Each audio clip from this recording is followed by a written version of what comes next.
फूल तो बुलबुल का तरन्नुम भी न हो, चिमने दहर में कलियों का तबस्सुम भी न हो, बलगल उलम बिकमालिही कशफत दुजा बिजमालिही, हसनत जमीउ खसालिही सल्लु अलैहि। আরবের বুকে মক্কার পরে আমিনার যেথায় ঘর, खुदार करुणा कौसार है झोर से बारंबार, बलगल उलम बिकमालिही कशफत दुजा बिजमालिही, हसनत जमीउ। ওই যে বুড়ো, উনি খুব বড় আলেম, উঠে এনে মঞ্চে বসতে দাও। আল্লাহুম্মা আমিন। ربنا ظلمنا أنفسنا وإن لم تغفر لنا وترحمنا لنكونن من الخاسرين। আয় আল্লাহ তাআলা, চট্টগ্রাম ইসলামী সমাজ কল্যাণ পরিষদ কর্তৃক আয়োজিত 5 দিন ব্যাপী তাফসীরুল কোরআনের মাহফিলের আজকের এই সমাপনী দিবসে লক্ষ লক্ষ নরনারী আমরা তোমার দরবারে কয়েকবার দুরূদ ও সালাম পড়ে হাত তুলেছি। মেহেরবানি করে দুরূদ ও সালামটুকুন সোনার মদিনায় নবী পাকের রওজা মুবারকে পৌঁছে দাও। तमाम পৃথিবীর মাটির নিচে যত মুমিন মুমিনাত শুয়ে আছেন তাদের আরওয়ার পরে সওয়াব পৌঁছে দাও। রব্বুল আলামিন, এই মাহফিলের আয়োজন যারা করেছেন, শোনার জন্য যারা দূর দূরান্ত থেকে এসেছেন, আল্লাহ তাআলা কিয়ামতের দিন মুসিবতের সময় এই মাহফিল আমাদের সকলের জন্য নাজাতের ওসিলা বানায় দিও। या रब करम तू अगर करे वो बात दे जुबां को जो दिल पर असर करे। रब्बना तक़ब्बल मिन्ना इन्नका अंतस समीउल अलीम व तुब अलैना इन्नका अंतत तव्वाबुर रहीम। सुब्हान रब्बिका रब्बिल इज्जति अम्मा यसिफून व सलामुन अलल मुरसलीन अल्हम्दुलिल्लाहि रब्बिल आलामीन। আজকের এই বিশাল মাহফিল, এই মানুষের স্রোত, এই মানুষের উত্তাল ঢেউ কি প্রমাণ করে? এই মানুষের উত্তাল ঢেউ প্রমাণ করে বাংলাদেশ কোরআনের জন্য, বাংলাদেশ কোরআনের জন্য, বাংলাদেশের শাসন, এর আইন, এর সংবিধান, এর বেঁচে থাকা, এর মরে যাওয়া, এর স্বাধীনতা, এর সার্বভৌমত্ব সবটা আল্লাহ রাব্বুল আলামিনের কোরআনের জন্য। আজকের এই বিশাল জনসমুদ্র, আল্লাহর কসম, সাইদির আকর্ষণ না, সাইদির কারণে নয়, এই আকর্ষণ আল্লাহর শপথ, কোরআনের আকর্ষণ, কেবলমাত্র শুধুমাত্র একমাত্র কালামি রব্বানির আকর্ষণ। মানুষেরা পাগল পারা হয়ে ছুটে এসেছে। গরুর গোশত খাওয়ানো হবে না। সমাজ কল্যাণ পরিষদ কি বলেছে যে আপনাদেরকে গরুর গোশত দিয়ে ভাত খাওয়ানো হবে মাহফিলের পরে? একটা চকলেটও দেওয়া হবে না, এক গ্লাস পানি ওনারা খাওয়াতে পারেন না, আপনারা নিজ ব্যবস্থায় খান। সুতরাং আল্লাহ পাক সকলের আশা, বসা, ফিরে যাওয়া সবটাকে আল্লাহ পাক বরকতপূর্ণ করুন, আমরা বলি আমিন। আজকে আমি কোনো ভূমিকা দেব না। আমি বুঝতে পারছি লোকেদের অবস্থা, চতুর্দিকে মানুষের আওয়াজ আসতেছে, বসার জায়গা নাই, দাঁড়াবার জায়গা নাই, চতুর্দিকে টাইটুম্বুর হয়ে গিয়েছে, মানুষের পদভারে এই মাঠটা এখন ছোট্ট হয়ে গিয়েছে। সুতরাং সরাসরি কোরআনে কারিমের আলোচনায় ফিরে যাওয়ার আগে আমি একটুখানি কষ্ট দিতে চাই আপনাদেরকে। যত লোক বসে আছেন, অন্তত আর এত লোক চতুর্দিকে রাস্তায় দাঁড়িয়েছে, বসার জায়গা নাই। আপনারা যদি মঞ্চের দিকে, আমার দিকে, যার যার হাতের একটা হাত জায়গা যদি এগিয়ে বসেন, আমার মনে হয় শীতের রাত, আর আপনাদের নিশ্চয়ই জানা আছে লম্বা চৌড়া বক্তৃতা করার অভ্যাস আমার কোনো কালেও নাই। আমি ঠিক সময় মতোই ছেড়ে দেব, কষ্ট হবে না কারো ইনশাআল্লাহ। সেই জন্য বলবো, বসা অবস্থায় সামনের দিকে, মঞ্চের দিকে বসা অবস্থায় সকলে নড়েন চড়েন, নড়ে চড়ে বসেন, হরকতে বরকত হবে। কোরআনে কারিমে এসেছে অন্যের জন্য জায়গা করে দাও মজলিসের ভিতরে, আল্লাহ তোমার জায়গা জান্নাতের মধ্যে কোষাদা করে দিবেন। ইন্না খালাকনাল ইনসানা মিন নুতফাতিন আমশাদিন নাবতালিহি ফাজআলনাহু সামিআন বাসীরা। আমি মানুষের মিলিত শুক্র দ্বারা নুতফা দিয়ে আমি মানুষ সৃষ্টি করেছি এবং তাকে একে একে বিভিন্ন স্তর পার করাইছি, তাকে শ্রবণ শক্তি দিয়েছি, তাকে দর্শন শক্তি দিয়েছি। ইন্না হাদাইনাহুস সাবিলা ইম্মা শাকিরান ওয়া ইম্মা কাফুরা, নিশ্চয়ই আমি তাদেরকে তাদের কর্মপন্থা প্রদান করেছি, আমি তাদেরকে হেদায়েত দিয়েছি, চলার পথের দিশা দিয়েছি। এখন ইচ্ছে করলে সে কৃতজ্ঞ হতে পারে, ইচ্ছে করলে অকৃতজ্ঞতার পথ অবলম্বন করতে পারে। আমি তাকে হেদায়েত দিয়ে দিয়েছি, পথ দেখিয়ে দিয়েছি। ডান এবং বাম দুটি রাস্তা আল্লাহ পাক দেখিয়ে দিয়েছেন, আসহাবুল ইয়ামিন, আসহাবুশ শিমাল, একটা ডানপন্থী আর একটা বামপন্থী। আমাদের দেশে কিছু লোক আছেন নাম মুসলমান, কিন্তু বলে যে আমরা বামপন্থী আন্দোলন করি, অথচ সমস্ত ডানপন্থীদের জায়গা হবে জান্নাতে যদি জান্নাতের আমল করতে পারে। ডানপন্থীদের নেতা হচ্ছেন দুনিয়ার সমস্ত পয়গম্বরেরা, আর বামপন্থীদের নেতা হলো শয়তান। বামপন্থীদের নিয়ে শয়তান যাবে কিয়ামতে জাহান্নামে। আল্লাহ পাক রাস্তা বলে দিয়েছে। আল্লাহ রাব্বুল আলামিন বলেন, আলাম নাজআল লাহু আইনাইনি ওয়া লিসানান ওয়া শাফাতাইন ওয়া হাদাইনাহুন নাজদাইন। আমি কি তোমাদের দুটি চক্ষু দেই নাই, দেখার জন্য দুটো চোখ দেই নাই? আমি কি তোমাদেরকে কথা বলার জন্য দুটো ঠোঁট দেই নাই? এরপরে আমি কি তোমাদেরকে ভালো মন্দ বোঝার জন্য আমি কি হেদায়েত দেইনি? ভালো মন্দ সবটা বোঝার জন্য আমি তোমাদেরকে হেদায়েত দিয়েছি। সুতরাং এই হেদায়েতের রাস্তা ছেড়ে দিয়ে তোমরা নিজেদেরকে গুমরাহির মধ্যে ডুবিয়ে দিও না, আমার দেওয়া হেদায়েতের রাস্তায় নিজেদেরকে পরিচালিত করার জন্য প্রচেষ্টা করো। আল্লাহ পাক বলেন, والذين جاهدوا فينا لنهدينهم سبلنا وإن الله لمع المحسنين। যারা আমাকে পাওয়ার জন্য সাধনা করেছে তাদের পথ প্রদর্শন করা আমার জন্য অবশ্য কর্তব্য। অন্য জায়গায় আল্লাহ পাক বলেছেন, ওমান ইয়াত্তাকিল্লাহা ইয়াজআল লাহু মাখরাজা, যে ব্যক্তি আমাকে ভয় করে চলে, আমার প্রতি আশা করে, ভরসা করে, তার জন্য আমি রাস্তা তৈরি করে দিই। সুবহানাল্লাহ। সুতরাং হেদায়েত আল্লাহ পাক দিয়েছে, এমন নয় যে তিনি রাস্তা তৈরি করেন নাই। কোরআন খোদাই হেদায়েতের নাম দিয়েছে হুদা। খোদাই হেদায়েতের নাম কি? হুদা। এই কোরআনের এক নাম হচ্ছে, এই কোরআনের এক নাম কি? হুদা। কোরআন বলছে, فمن تبع هداي فلا خوف عليهم ولا هم يحزنون। আমার এই কোরআন, এই হেদায়েত যারা মানবে, এটাকে যারা অনুসরণ করে চলবে, এটার আইন কানুন যারা মেনে চলবে, ওদের জন্য কোনো ভয় নাই, কোনো চিন্তাও নাই, কোনো ভয় নাই, কোনো চিন্তা নাই, যারা এই কোরআনের হেদায়েতকে মেনে চলবে। আল্লাহর হেদায়েত হলো সবচেয়ে বড় হেদায়েত। আল্লাহ পাক বলছেন, قل إن هدى الله هو الهدى وأمرنا لنسلم لرب العالمين। হে রাসূল, আপনি বলুন, আল্লাহর হেদায়েত হলো সবচেয়ে বড় হেদায়েত।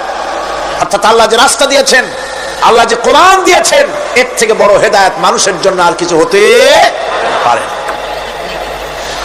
আল্লাহ পাক বলেন, ولن ترضى عنك اليهود ولا النصارى حتى تتبع ملتهم قل إن هدى الله هو الهدى। স্মরণ রাখুন হে নবী, ইহুদিরা, খ্রিস্টানেরা কিছুতেই আপনার প্রতি খুশি হবে না যতক্ষণ পর্যন্ত আপনি ইহুদি হবেন অথবা খ্রিস্টান হবেন। ওরা কোনোদিন মুসলমানদের উপর রাজি হবে না, খুশি হবে না। মনে রাখতে হবে, একমাত্র সঠিক পথ ইহুদিদের পথ সঠিক নয়, নাসারাদের পথ সঠিক নয়। আসল পথ হলো আল্লাহ পাকের পথ। কার পথ আসল? আসল রাস্তা, আসল পথটি আল্লাহ পাক কোরআনে কারীমের মধ্যে বিশদভাবে বলে দিয়েছেন। এবং ইহদিনাস সিরাতাল মুস্তাকিমের ব্যাপারে আল্লাহ পাক কোরআনে সাফ করে বলে দিয়েছেন যে আমি এর বিনিময়ে তোমাদেরকে কোরআন দিলাম। বস্তুত ইহদিনাস সিরাতাল মুস্তাকিম এর জবাব হলো, ওয়া ইন্নাল্লাহা রাব্বি ওয়া রাব্বুকুম ফা'বুদুহু হাযা সিরাতুম মুস্তাকিম। নিঃসন্দেহে আল্লাহ তোমাদের এবং আমাদের রব, আর সুতরাং তারই উপাসনা করতে হবে, এটাই দ্বীনের সরল পথ। আর এটা কোনো নতুন পথ নয়। আল্লাহ যে পথটা দিয়েছেন রাসূল করিম সাল্লাল্লাহু আলাইহি ওয়াসাল্লামের মাধ্যমে, সেটা কি কোনো নতুন পথ না। কোরআন বলছে এটা নতুন পথ নয়। শারা'a লাকুম মিনাদ দীন মা ওয়াসসা বিহি নূহান ওয়াল্লাযী আওহাইনা ইলাইকা ওয়া মা ওয়াসাইনা বিহি ইব্রাহিম ওয়া মূসা ওয়া ঈসা আন আকিমুদ দীন ওয়া লা তাতাফাররাকু ফীহি। শারা'a লাকুম মিনাদ দীন, এই দিন তিনি তোমাদের জন্য সেই দিনই মনোনীত করেছেন যা হযরতে নূহ আলাইহিস সালাম এর উপরে তিনি ওসিয়ত করেছেন। যা ওসিয়ত করা হয়েছিল, নসিহত করা হয়েছিল হযরতে নূহ আলাইহিস সালামের প্রতি, তিনি মনোনীত করেছিলেন হযরত নূহ আলাইহিস সালামকে এই দিনকে প্রচার করার জন্য। আর যার উপরে চলার জন্য হযরত ইব্রাহিম, হযরতে মূসা, হযরত ঈসাকে নির্দেশ করা হয়েছিল।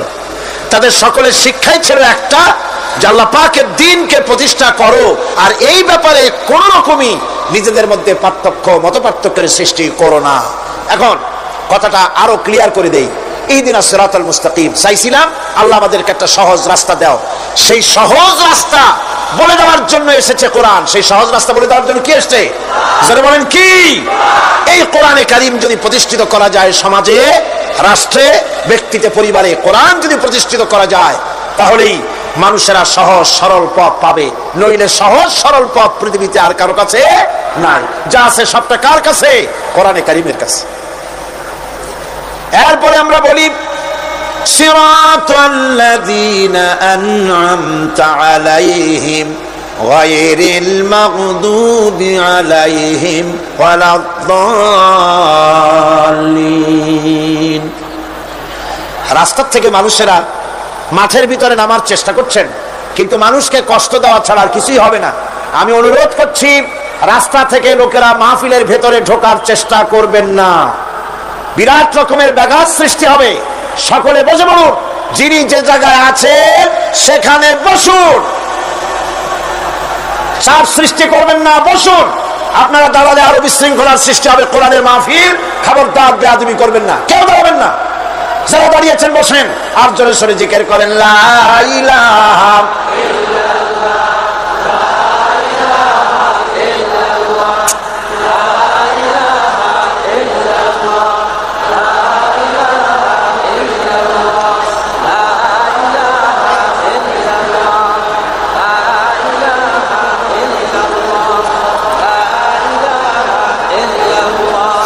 লা ইলাহা ইল্লাল্লাহ। জোরে বলেন লা ইলাহা ইল্লাল্লাহ, লা ইলাহা ইল্লাল্লাহ, লা ইলাহা ইল্লাল্লাহ মুহাম্মাদুর রাসূলুল্লাহ। আল্লাহ আল্লাহ আল্লাহ আল্লাহ আল্লাহ আল্লাহ আল্লাহ আল্লাহ। আরো জোরে করেন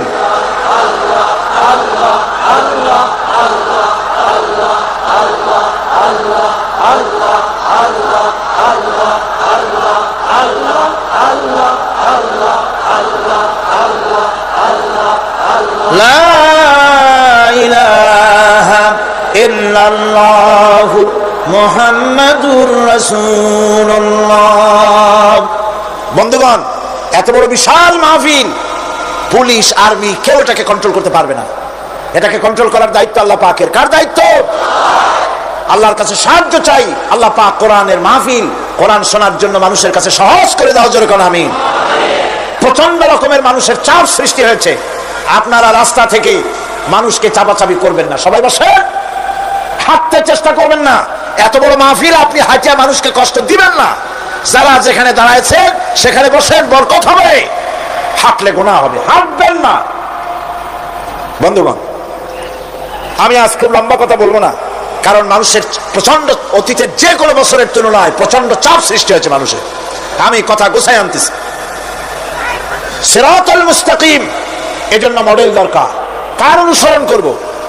আল্লাহ পাক শিখায় দিলেন সিরাতাল্লাযীনা আন'আমতা আলাইহিম। পড়েন সবাই, সিরাতাল্লাযীনা আন'আমতা আলাইহিম গায়রিল মাগদুবি আলাইহিম ওয়ালাদ-দাল্লিন।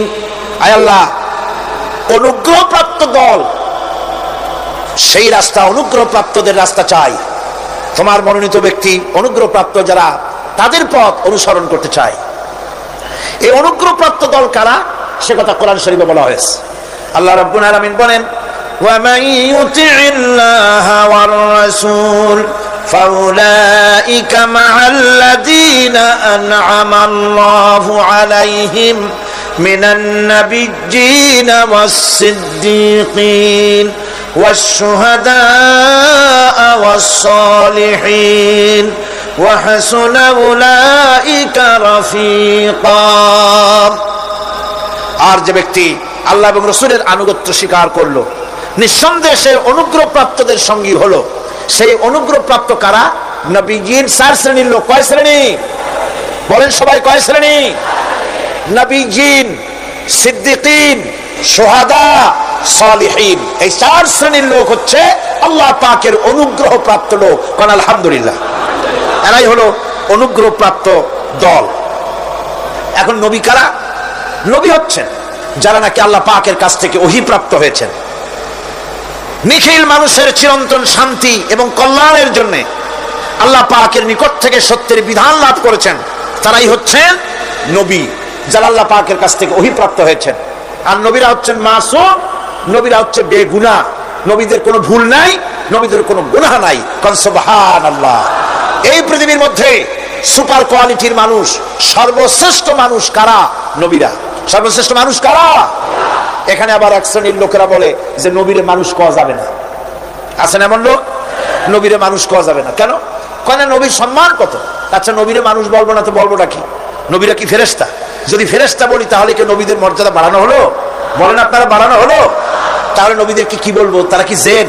যদি জেন বলি তাহলে তাতে কি মর্যাদা বাড়বে? সবচাইতে মর্যাদা বেশি কার? মানুষের। সুতরাং এক শ্রেণীর লোকেরা খামোখাই আলেম নামধারী লোক, অথচ নবীকে মানুষ বলতে রাজি না।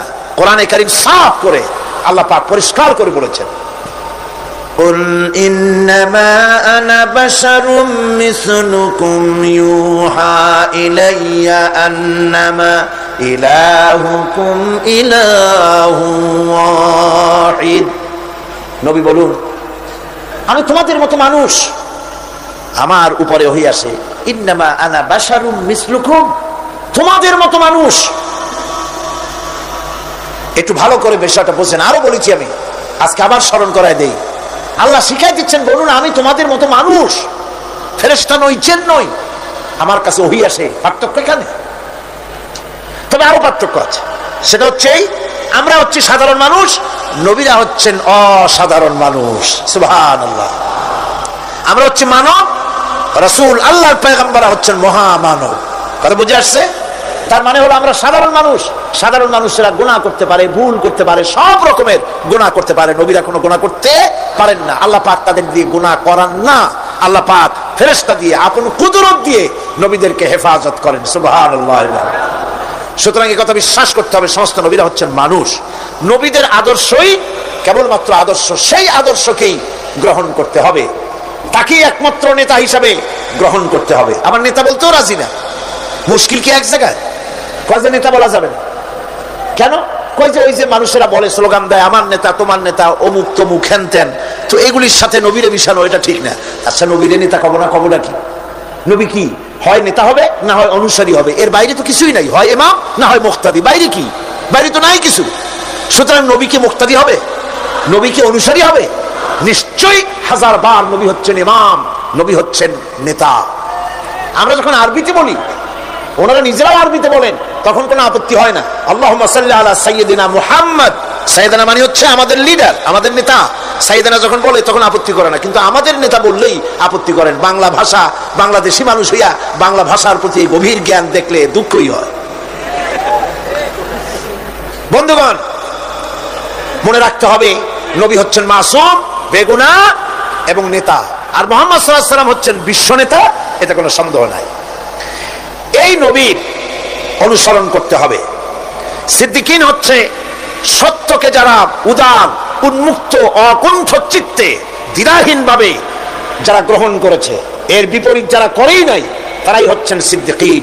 হযরতে, যেমন একটা দৃষ্টান্ত, হযরতে আবু বকর সিদ্দিক রাদিয়াল্লাহু তাআলা আনহু, মেরাজ থেকে হুজুর ফিরে এসেছেন সকালবেলা, ফজরের নামাজ পড়ে বসেছেন কাবা শরীফে, তিনি বসে আছেন।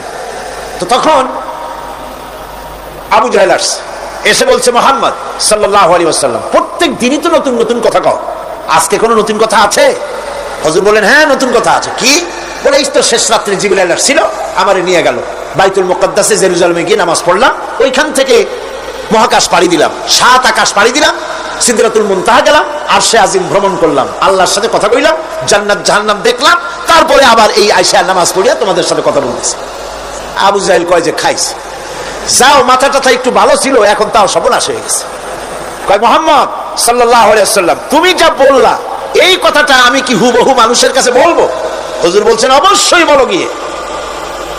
আবু জাহেল চিন্তা করলো, দিস ইজ দ্য মোমেন্ট, এটাই হলো আসল সুযোগ পেয়ে গেছে মানুষকে বিভ্রান্ত করার জন্য। সবার আগে ছুটে চললো হযরত আবু বকর রাদিয়াল্লাহু তাআলা আনহুর বাড়িতে, যে বলছেন, আবু বকর শুনেছো? বলে, কি?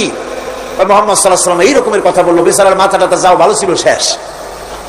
হুজুর বলছেন, আবু জাহেল, আমার রাসূল কি এরকম বলেছেন? আবু জাহেল বলছে, আমার নিজ কানে শুনে আসলাম, এখনো তিনি সেখানে বসা। হযরত আবু বকর বলেন, আবু জাহেল, আমার আল্লাহর নবী তিনি যদি এরকম কথা বলে থাকেন, তাহলে আমি কোন সন্দেহ পোষণ করি না, অবশ্যই আল্লাহ রাব্বুল আলামিনের হাবিব যা বলেছেন তা সত্য। হযরত আবু বকর রাদিয়াল্লাহু তাআলা আনহু মসজিদে হারামে আসলেন, হুজুরকে জিজ্ঞেস করলেন, হুজুর, আবু জাহেল আমাকে এই সব কথা বললো, এগুলি কি ঠিক? হুজুর বলেন, হ্যাঁ। তিনি ঘটনা বয়ান করলেন। হযরত আবু বকর বললেন, হে রাসূল, আপনি যা বলেছেন সত্য বলেছেন, আপনার মেরাজ ঠিক হয়েছে, সঠিক হয়েছে, সন্দেহ নাই। হুজুর বলেন, আবু বকর, তুমি তো শুধু আবু বকর নও, তুমি সিদ্দিক।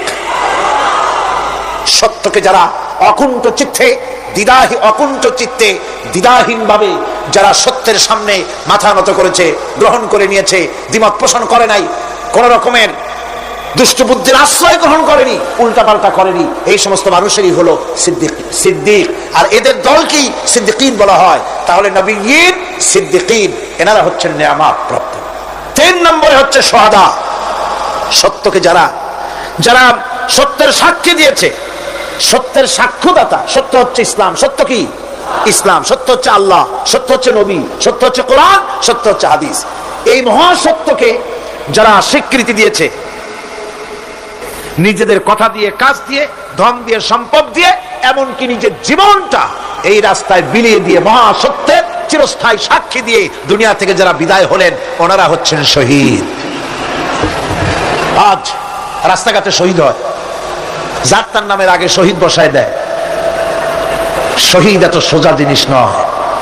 আল্লাহর রাস্তায়, ধর্মের জন্য, ইসলামের জন্য, আল্লাহর জন্য, কোরআনের জন্য, রাসূলের জন্য যারা জীবন দেন, তারাই হচ্ছে শহীদ। এই শহীদদের মর্যাদা আল্লাহ রাব্বুল আলামিন এত বেশি মর্যাদা দান করেছেন, শহীদদের মর্যাদা আল্লাহ পাক দিয়েছেন। কিয়ামতের দিন শহীদদের কোনো বিচার করা হবে না, আল্লাহ রাব্বুল আলামিন শহীদদেরকে বিনা বিচারে জান্নাত দিয়ে দিবেন। শহীদের বিশাল মর্যাদা, বিরাট মর্যাদা। এই শহীদ শাহাদাতের তামান্না প্রত্যেক মুসলমানের ভিতরে থাকতে হবে। হুজুর বলেছেন, শহীদি মওতের যন্ত্রণা পিঁপড়ায় কাটার যন্ত্রণার চাইতে বেশি কিছু নয়। শাহাদাত হচ্ছে এপারে মওত আর ওপারে আল্লাহর সঙ্গে দেখা হয়ে যাবে। শহীদি মওত হচ্ছে আল্লাহর সঙ্গে দেখা করার একটা সেতু বন্ধন, একটি সেতু, একটি ব্রিজ, একটা পুল, একটা সাঁকো। এপারে দুনিয়া, ওপারে আল্লাহ পাকের সঙ্গে দেখা হবে। সুবহানাল্লাহ। ভাইরা, ইসলামের জন্য যারা জীবন দিলেন, যারা শাহাদাত বরণ করলেন, তারা জাতির সম্মানের পাত্র। সেই সম্মান, সেই মর্যাদা আল্লাহ রাব্বুল আলামিন শহীদদের প্রদান করেছেন। হযরত আব্দুল্লাহ জুলবাজাদাইন, যার কথা বুখারীতে লেখা হয়েছে, সুবহানাল্লাহ কম। যুবক মানুষ ইসলাম কবুল করেছেন, ইসলাম কবুল করতে গিয়ে বাড়ি ঘর জায়গা জমি কিছুই ছিল না। ছোট্ট অবস্থায় বাবা মারা গেছে, চাচার ঘরে লালিত পালিত হচ্ছিলেন। এরপরে রাসূলের প্রতি ঈমান আনবেন, চাচারা ভয়তে পারেন না। হুজুর হিজরত করলেন। আব্দুল্লাহ তার নাম ছিল আব্দুল উজ্জা। তিনি চলে গেলেন চাচার কাছে। চাচা গো, মুহাম্মদ সাল্লাল্লাহু আলাইহি ওয়াসাল্লাম আল্লাহর নবী, ব্যাপারে তোমার মত কি? তিনি বলেন আমারও তো তাই মনে হয়। যদি তাই মনে হয় তার উপর ঈমান আনবেন কিনা? চাচা বলে না, কখনো ঈমান আনবো না।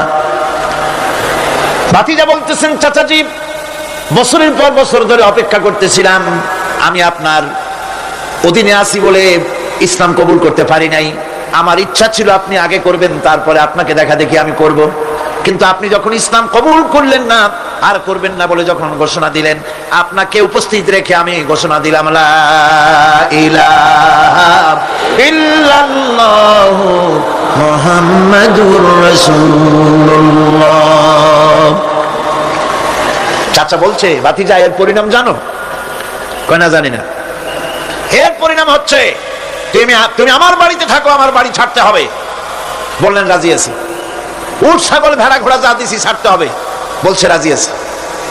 চাচা বলছে শুধু তাই নয়, পরনের যে লুঙ্গি আছে, গায়ে যে জামা আছে, আমার পয়সার লুঙ্গি জামা ছাড়তে হবে। ভাতিজা বলছে ঈমানের জন্য যা চাও সব ছাড়িয়ে দেব। জামা লুঙ্গি খুলে ফেলে দিয়ে দিলেন। হাদিস। তিনি চলে গেলেন মায়ের কাছে ওই অবস্থায়। মা এই যুবক ছেলেকে উলঙ্গ অবস্থায় দেখে দুই হাত দিয়ে নিজের চোখ চেপে ধরেছেন। বাবা, তোমার এই অবস্থা কেন? ছেলে বলছেন, মা, ঈমান আনার কারণে আমার এই অবস্থা হয়েছে। মা বলে, বাবারে কি চাও আমার কাছে? আব্দুল উজ্জা বলছে, মা কিচ্ছু চাই না, একটুখানি কাপড় আমারে দাও, আমি বিশ্ব নবী মুহাম্মদ সাল্লাল্লাহু আলাইহি ওয়াসাল্লামের খেদমতে যেতে চাই। মায়ের কাছে পুরানা কম্বল ছিল, কম্বলটা তিনি দিয়ে দিলেন।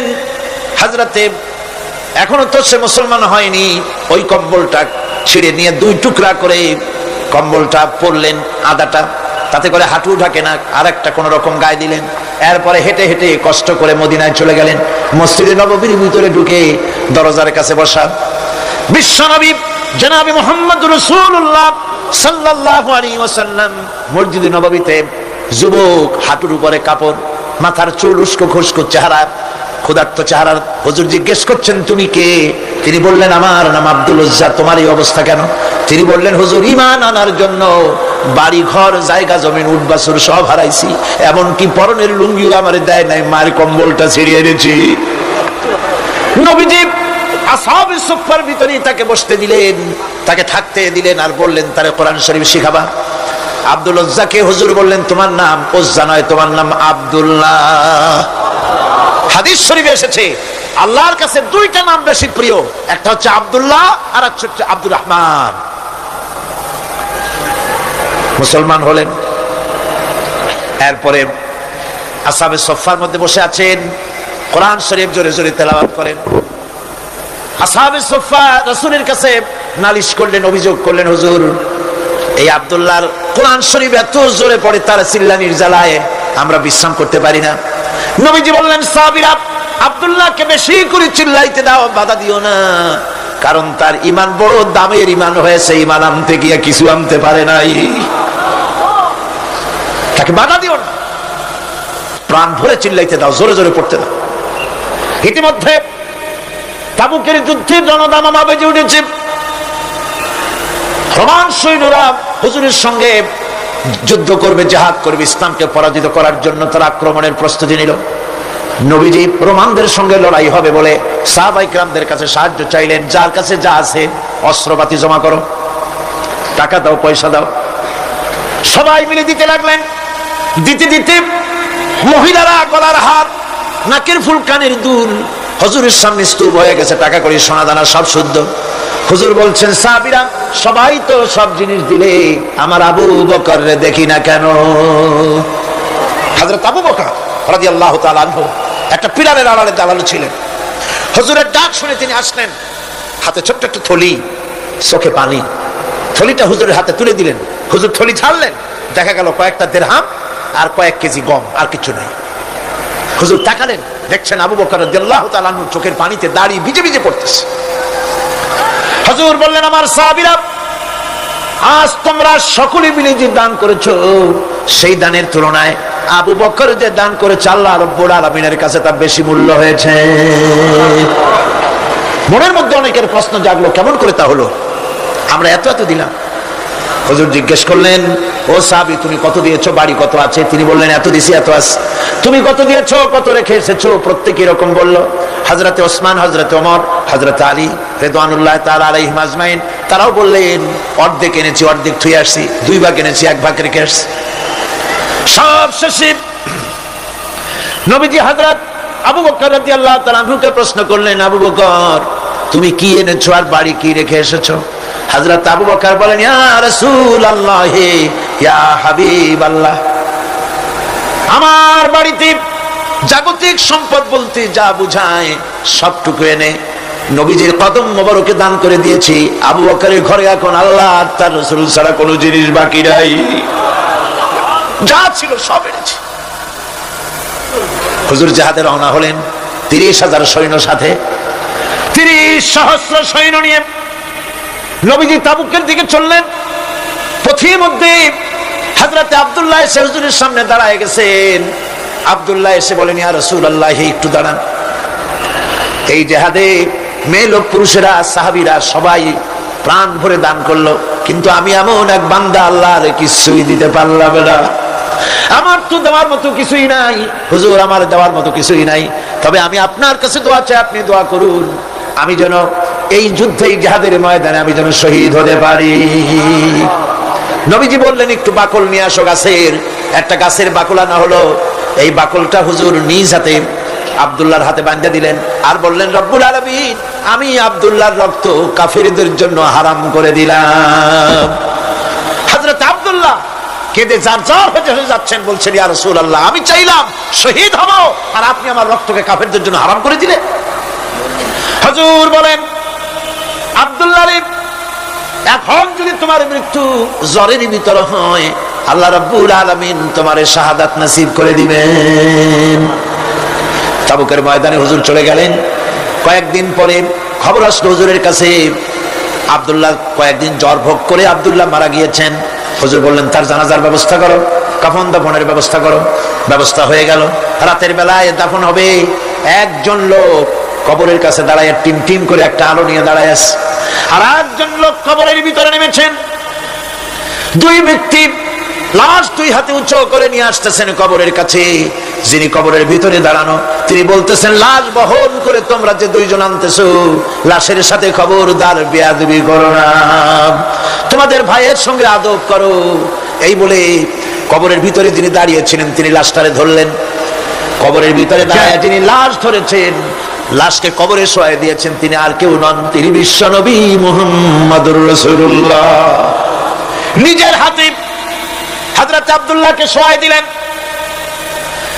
লাশ বহন করে যে 2 জন আনলেন, তার একজন হলেন হযরত আবু বকর, আর একজন হযরত ওমর রাদিয়াল্লাহু তাআলা আনহুমা। আর আলো নিয়ে যিনি দাঁড়িয়েছেন, টিম টিম করে জ্বলতেছেন, তিনি হযরত বেলাল। কবরের ভিতরে হযরত আব্দুল্লাহকে শুইয়ে দিয়ে উপরে মাটি দিয়ে নবীজি কবরের 2 দিকে হাত দিয়া আল্লাহ রাব্বুল আলামিনের দরবারে ফরিয়াদ তুললেন, রব্বুল আলামিন, আমি আজকে সন্ধ্যা পর্যন্ত এই আব্দুল্লাহর প্রতি রাজি ছিলাম, খুশি ছিলাম। আল্লাহ গো, তুমি আব্দুল্লাহর প্রতি রাজি হয়ে যাও। হযরত ইবনে মাসউদ রাদিয়াল্লাহু তাআলা আনহু পাশে দাঁড়ানো ছিলেন। চিৎকার দিয়ে কেঁদে কেঁদে বললেন, আয় আল্লাহ তাআলা, এই কবরের ভিতরে আজকে আব্দুল্লাহর লাশটা না হইয়া যদি আমার লাশ হতো, আমার ভাগ্যটা খুলে যেত। শহীদের মর্যাদা আল্লাহ পাকের কাছে সব থেকে বেশি। এই শহীদের পথ নিয়ামত প্রাপ্তদের পথ। যারা নিয়ামত পেয়েছে পৃথিবীতে, নবীজিন, সিদ্দিকিন, শুহাদা, এরাই হচ্ছেন নিয়ামত প্রাপ্ত। আল্লাহর রাস্তায় জীবন দেওয়ায় যে মজা, পৃথিবীতে আর কোনো কিছুতে সেই মজা নাই। হযরত ওমর রাদিয়াল্লাহু তাআলা আনহু দোয়া করতেন, আল্লাহুম্মা রযুকনি শাহাদাতান ফি সাবিলিক ওয়াজআল মাউতি ফি বালাদি রাসূলিক। আয় আল্লাহ, তুমি আমাকে শাহাদাতের মওত আমাকে দান করো। শাহাদাতের তামান্না প্রত্যেকটি মুসলমানের ভেতরে থাকতে হবে। শহীদ হওয়া যাবে ইসলামের জন্য। সবাই হয়তো আসতে পারে, হয়তো এমন সময় আসতে পারে যখন কোরআনের মর্যাদাকে টিকে রাখার জন্য, সুন্নতে নববীকে টিকে রাখার জন্য জান দেওয়া লাগতে পারে। তখন কি আপনারা জীবন দিতে পারবেন?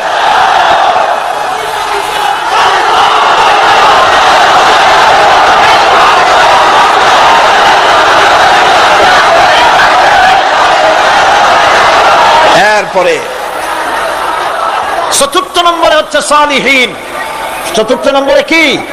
সালিহিন। সালিহিন হচ্ছে জীবনের প্রত্যেকটি ক্ষেত্রে যারা একনিষ্ঠভাবে আল্লাহর বিধান পালন করেছেন, যারা পুণ্যের সাথে সুদৃঢ় থেকেছেন, যারা অটল থেকে পুণ্যের সাথে হকের সাথে অটল থেকেছেন, কোন অবস্থাতেই ইসলামী আদর্শের বিরুদ্ধে আচরণ করেনি, তারাই হচ্ছেন সালিহিন। ইসলামের আদর্শ ছাড়ে নাই, পরিত্যাগ করে নাই, জীবনের সবকিছুর বিনিময় এটাকে আঁকড়ে ধরে থেকেছেন, ইসলামী আদর্শের পরিপন্থী কিচ্ছু করেন নাই। এরা হচ্ছেন সালিহিন। কোন আলহামদুলিল্লাহ। আল্লাহর অনুগ্রহ প্রাপ্ত কয় শ্রেণী? 4 শ্রেণী। নবীজিন, সিদ্দিকিন, শুহাদা, সালিহিন। এই 4 শ্রেণীর লোকেরাই হচ্ছে নিয়ামত প্রাপ্ত। আমরা বলেছি সিরাতাল্লাযীনা আন'আমতা আলাইহিম গায়রিল মাগদুবি আলাইহিম ওয়ালাদ-দাল্লিন। নিয়ামত প্রাপ্তদের পথ চাই, অনুগ্রহ প্রাপ্তদের পথ, আর অভিশপ্ত পথভ্রষ্টদের পথ আমরা চাই না, আমরা পরিহার করে চলবো। এটা একটু ওয়াদা বটে। যারা অভিশপ্ত, যারা পথভ্রষ্ট, ওরা কারা? মাগদুব এবং দল্লিন। মাগদুব হচ্ছে অভিশপ্ত, দল্লিন হচ্ছে পথভ্রষ্ট। দুনিয়ার সমস্ত মুফাসসিরিন, মুহাদ্দিসিন সব একমত, মাগদুব হচ্ছে ইহুদিরা। মাগদুব কারা? বলেন না কারা? আর দল্লিন অভিশপ্ত কারা? খ্রিস্টানেরা। বলেন কারা? একটুখানি জোরে সোরে দরুদ শরীফ পড়েন। সালাতুন ইয়া রাসূলুল্লাহ আলাইকুম, সালামুন ইয়া হাবিবাল্লাহ আলাইকুম। জোরে পড়েন।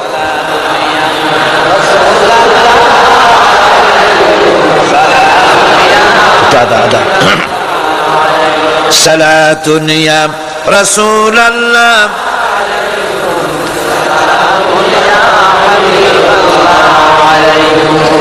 ভাইরা, ইহুদিদের অভিশপ্ত হওয়ার কারণটা কি? আল্লাহ রাব্বুল আলামিন বলেন, শোনো কারণ কি।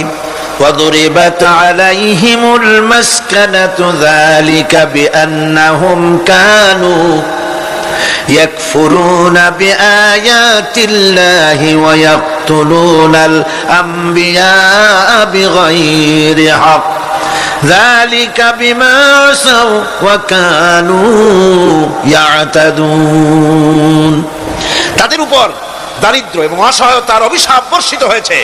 এর কারণ হলো তারা আল্লাহ পাকের আয়াতকে অস্বীকার করেছে, তারা অকারণে আল্লাহর নবীদেরকে হত্যা করেছে এবং প্রত্যেকটি ব্যাপারে আল্লাহর শরীয়তের সীমা লঙ্ঘন করেছে। যুরিবাত আলাইহিমুল যিল্লাতু ওয়াল মাসকানা ওয়া বাউ বিগাদাবিন মিনাল্লাহ। আল্লাহ পাক বলেছেন, চিরকাল ইহুদিরা অভিশপ্ত, তাদের কোনো আবাসস্থল হবে না, সারা জীবন ঘুরে বেড়াবে। আপনারা বলবেন, কই ঘুরে বেড়ায় না তো, তাদের তো জায়গা হয়েছে জেরুজালেমে, ইসরায়েলে, সেখানে তারা জায়গা করে নিয়েছে। তাহলে এটা কেমন হলো? এটা এইভাবে হয়েছে, ওখানে তাদেরকে প্রতিষ্ঠিত করেছে আমেরিকা, ঠিক কিনা? আল্লাহ পাক কোরআন শরীফের মধ্যে বলেছেন, যদিও মানুষের সাহায্যে কোনো জায়গায় তাদেরকে আল্লাহর ইচ্ছায় অথবা মানুষের সাহায্যে কোথাও যদি জায়গা হয়, অপমানের জীবন যাপন করতে হবে সারাটা জীবন, কিয়ামত পর্যন্ত ধুকে ধুকে মরতে হবে, দেশে দেশে ঘুরে বেড়াতে হবে ভিক্ষুকের মতো। সে অবস্থাই হয়েছে। আমেরিকা ওদের উপর থেকে হাত উঠায় নিক, মধ্যপ্রাচ্যের আজকের বিস্ফোরা ইসরায়েল, আমেরিকা যদি তাদের রুবুবিয়াতে প্রতিপালনের হাতটা উঠায় নেয়, তাহলে আরব দেশে যত লোক আছে যুদ্ধ করা লাগবে না, এক পাশে গিয়ে পেশাব করলে ভাসিয়া লোহিত সাগরে চলে যাবে। সুতরাং এই ইহুদিদের পথ অনুসরণ করা যাবে না। ইহুদিরা অপরাধ করছিল কি? একটু আগেই বললাম, তারা আল্লাহর আয়াত অস্বীকার করেছে, তারা নবীদেরকে হত্যা করেছে, এটাই হলো তাদের অপরাধ। তারা শরীয়তের ব্যাপারে বাড়াবাড়ি করেছে। আর খ্রিস্টানরা তাদের অপরাধ কি? তাদের অপরাধ হচ্ছে তারা আল্লাহর বিধানের উপরে তারাও বাড়াবাড়ি করেছে। তারা নিজেদের আল্লাহর বিধান বাদ দিয়ে নিজেদের মন গড়া জীবন যাপন শুরু করেছে। তারা ঈসা আলাইহিস সালামকে আল্লাহর ছেলে বানাইছে। তারা মদ খায়, তারা জিনা করে, তারা শুকর খায়, তাদের উপরে শরীয়তকে সম্পূর্ণ বুড়ো আঙ্গুল দেখায়া তারা মুশরিকের চাইতেও খারাপ হয়ে গিয়েছে, ঠিক কিনা? এরা হিন্দুরা কখনো বলে না যে আল্লাহর ছেলে মেয়ে আছে, বলে নাকি? কিন্তু ওরা আল্লাহর ছেলে বানাইছে, মেয়ে বানাইছে, বউ বানাইছে। নাউজুবিল্লাহ। আমেরিকায়, ইংল্যান্ডে, সেসব জায়গায় গির্জায় আজ আর খ্রিস্টান যাওয়ার লোক নাই। সপ্তাহে একদিন ইবাদত করে, সানডে। সেই সপ্তাহের একদিন ইবাদত করতে লোক পাওয়া যায় না। সেদিন তারা ফুর্তিনার্তি করার জন্য বউ বাচ্চা নিয়ে, মটর নিয়ে, সিবেচে গিয়ে কাপড় চোপড় ভাড়াইয়া যা খুশি তাই করে। তারা মসজিদে আসে না, কি বলে, গির্জায় যায় না। ফলে আমার নিজের চোখে দেখেছি বহুত গির্জা এমন আছে যার সামনে লেখা আছে ফর সেল, বিক্রয়ের জন্য। এই সাইনবোর্ড যখন লাগায়, এলাকার মুসলমানেরা চান্দা তুলিয়া গির্জা কিনা সব সমানে মসজিদ বানাইতেছে। ইংল্যান্ডে আজ থেকে 100 বছর আগে মসজিদ ছিল মাত্র একটা। সেই গ্রেট ব্রিটেনে এখন মসজিদের সংখ্যা 7000-এর উপরে। আলহামদুলিল্লাহ। সুতরাং এই খ্রিস্টান এবং ইহুদিদের পথ অনুসরণ করা যাবে না। কিন্তু তারপরেও আমরা অনুসরণ করছি না, করছি না? করছি। বিশ্বকবি, কবি সম্রাট আল্লামা ডক্টর ইকবাল রহমাতুল্লাহ আলাইহি সুন্দর করে বলেছেন, वदर में हो तुम नसारा तू तमद्दुन में हो नूद, वदर में हो तुम नसारा तू तमद्दुन में हो नूद, ये मुसलमान है जिन्हें देख के शर्माए यहूद। चल चलने हिंदू তুমি, বেশভূষাতে খ্রিস্টান, মুসলমান এই যারে দেখে ইহুদ করে লজ্জা জ্ঞান। তুমি নাকি মুসলমান? কাপড় চোপড় দেখলে মনে হয় তুমি তো খ্রিস্টান, জামা কাপড় তোমার অবস্থা দেখলে মনে হয় তুমি খ্রিস্টান, তোমার ওঠা বসা, বিয়ে শাদী, সংস্কৃতি দেখলে মনে হয় তুমি হিন্দু, আর তোমার লেনদেন দেখলে ইহুদিরা পর্যন্ত তোমাকে ঘৃণা করে। কথা ঠিক কিনা? কথা ঠিক কিনা? এই হলো মুসলমানদের অবস্থা। সুতরাং আল্লাহ পাক বলছেন ইহুদিদেরকে ছাড়তে হবে, খ্রিস্টানদের অনুকরণ ছাড়তে হবে। ইহুদি খ্রিস্টান সকলের অনুকরণ ছেড়ে দিয়ে নিয়ামত প্রাপ্ত ওই 4 শ্রেণীর লোকের অনুসরণ করতে হবে, তাহলেই খাঁটি মুসলমান হওয়া যাবে। কোন আলহামদুলিল্লাহ। এই হলো সূরা ফাতিহা, যা গত আজকের দিন সহ 5 দিন আমরা আলোচনা করলাম। কোন আলহামদুলিল্লাহ। এখন এই সূরা ফাতিহাকে আমি আপনাদের পকেটে উঠাই দিতে চাই, যাতে করে মনে থাকে। 5 দিনের অনেক কথা এক জায়গায় করে দিলে মনে করতে সুবিধা হবে, ঠিক কিনা? মনে রাখতে সুবিধা হবে। সূরা ফাতিহা আয়াত কয়টা? এই 7টি আয়াতের 7টি শিক্ষা আছে। সূরা ফাতিহার শিক্ষা 1, সকল প্রশংসা কেবলমাত্র হাদিস শরীফে এসেছে, ইদা মুদিহাল ফাসিকুন ইহতাজ্জাতিল আরশ। যখন কোন ফাসিকের প্রশংসা করা হয়, যে ব্যক্তি নামাজ পড়ে না, রোজা করে না, দিন মানে না, ঈমান নাই, চরিত্র নাই, এমন লোককে যখন প্রশংসা করা হয়, আল্লাহ পাকের আরশ গোসায় থরথর করে কাঁপতে থাকে। সুতরাং সমস্ত প্রশংসা হবে কার? পার্লামেন্টে যখন বাজেট বক্তৃতা হলো, বাজেটের উপরে 39 ঘন্টা আলোচনার সুযোগ এলো।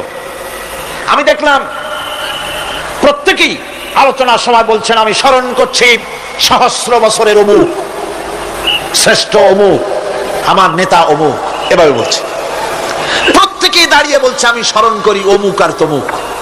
আমি খুব চিন্তায় পড়ে গেলাম, আহারে, পৃথিবীর দ্বিতীয় বৃহত্তম মুসলিম দেশ, আমার আল্লাহর নাম উঠছে না। আমি সময় পেলাম 25 মিনিট। তথ্য মন্ত্রণালয়ের কলিজা তো পুঁটি মাছের মতো বড়, সেই জন্য আমার বক্তব্য তারা দেয় নাই। ওই 25 মিনিটে আমি যে আলোচনা করেছি, আমি প্রথম দাঁড়ায়া আমার তৃপ্তি মনে হয় এই রকমের তৃপ্তি আমার কখনো নিকট বর্তমানে কোনদিন হয়েছে কিনা আল্লাহ জানে। ওই দিন আমি যা তৃপ্তি পেয়েছি, আমি দাঁড়িয়ে বললাম নাহমুদু নুসাল্লি আলা হামদ সানা কুইয়া, তারপরে বললাম আমি স্মরণ করছি হৃদয়ের সবটুকুন আবেগ উজাড় করে, জীবনের সব শ্রদ্ধা একত্রিত করে আমি স্মরণ করছি। যখন বলছি দেখি দুই দিকের মানুষ হতচকিত হয়েছে, কার নাম কই। আমি বললাম আমি স্মরণ করছি বিশাল ওই আকাশের মালিক, বিস্তীর্ণ এই জমিনের মালিক, কুল কায়নাতের মালিক আমার আল্লাহ রাব্বুল আলামিনকে স্মরণ করছি।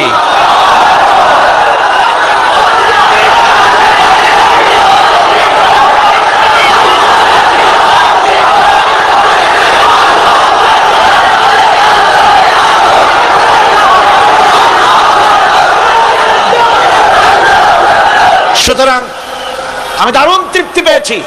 আপনাদেরকেও বলি প্রশংসা হবে কেবলমাত্র আল্লাহ পাকের। প্রশংসা কার? আর প্রশংসা হবে বিশ্ব নবী জনাবে মুহাম্মদ রাসূলুল্লাহ সাল্লাল্লাহু আলাইহি ওয়াসাল্লাম। চিৎকার মেরে সারা জীবন আল্লাহ এবং রাসূলের প্রশংসা করতেই থাকবো ইনশাআল্লাহ। আমাদের করতে হবে, মুসলমানদের দায়িত্ব।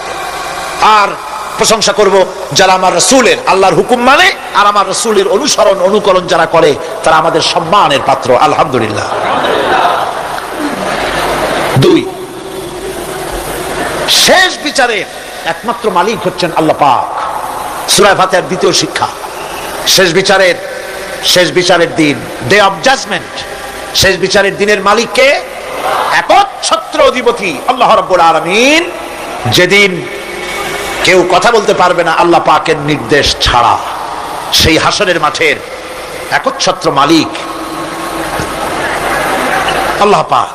সুপ্রিম কোর্টের সুপ্রিম কোর্ট, সমস্ত জাস্টিসদের জাস্টিস হবেন আল্লাহ সুবহানাহু ওয়া তাআলা। এটা হলো দ্বিতীয় শিক্ষা, মনে রাখতে হবে। সেদিন আল্লাহ পাক তিনি বিচার করবেন, কঠিন বিচার হবে সেদিন, এটা মনে রাখতে হবে। 3 নম্বরের শিক্ষা হচ্ছে সূরা ফাতিহার শিক্ষা নাম্বার 3, জীবনের সকল ক্ষেত্রে গোলামি, আনুগত্য, দাসত্ব একমাত্র কেবলমাত্র শুধুমাত্র আল্লাহ রাব্বুল আলামিনের। গোলামি কার হবে? চিল্লায়া বলেন, কার হবে? 3। 4 নম্বরে সাহায্য চাইতে হবে কেবলমাত্র কার কাছে? আল্লাহ পাকের কাছে। 5, হেদায়েতের গ্রন্থ হিসাবে গ্রহণ করতে হবে আল্লাহ পাকের কোরআনে কারীমকে। 6, অনুসরণ করতে হবে কেবলমাত্র নবীয়িন, সিদ্দিকিন, শুহাদা, সালেহিনদেরকে।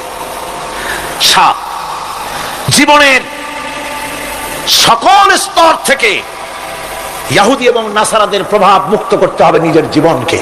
ইহুদি, নাসারা, আল্লাহ বিরোধী যারা মুশরিক, নাস্তিক, মুরতাদ, এই সবগুলি থেকে নিজেকে মুক্ত করতে হবে। গোলামি হবে কেবলমাত্র আল্লাহ পাকের। আর এইভাবে 7টি আয়াতের 7টি শিক্ষা আপনাদের সামনে পেশ করলাম। আল্লাহ রাব্বুল আলামিন এগুলি যেন মানার তৌফিক আমাদের দেন, আমরা বলি আমিন। আর জোরে বলেন আমিন। বন্ধুগণ,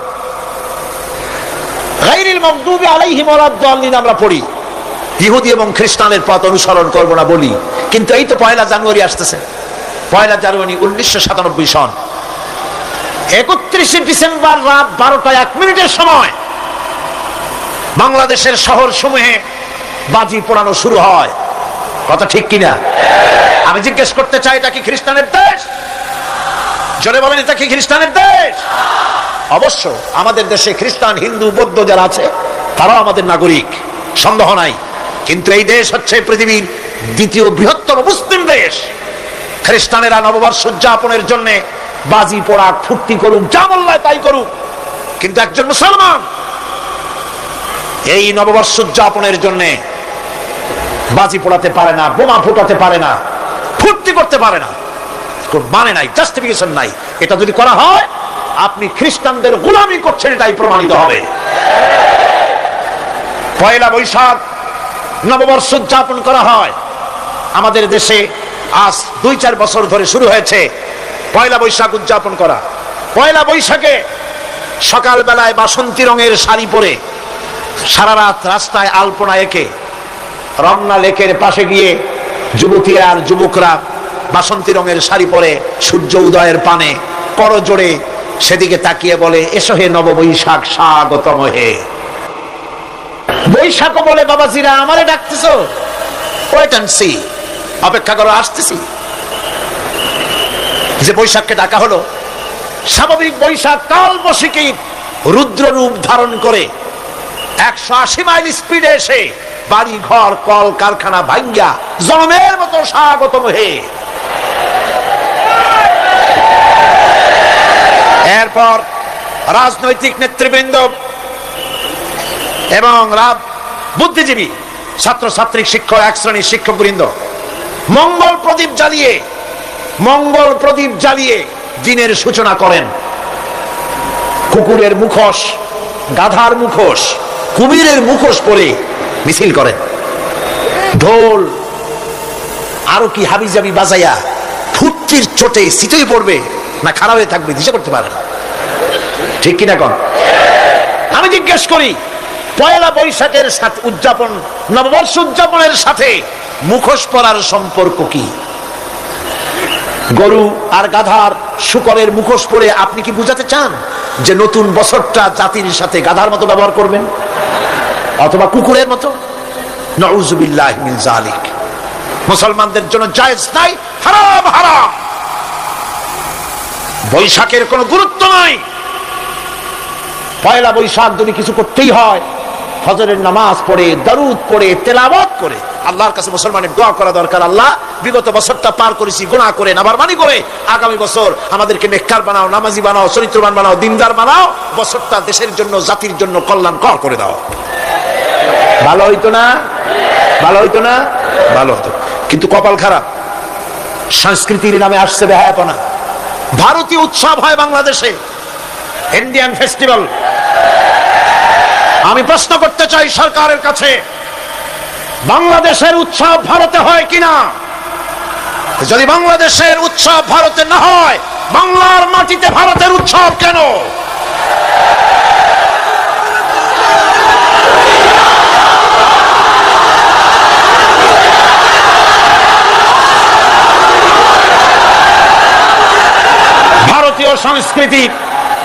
ভারতীয় সংস্কৃতি মুসলমানদের জন্য এইডসের চাইতেও মারাত্মক।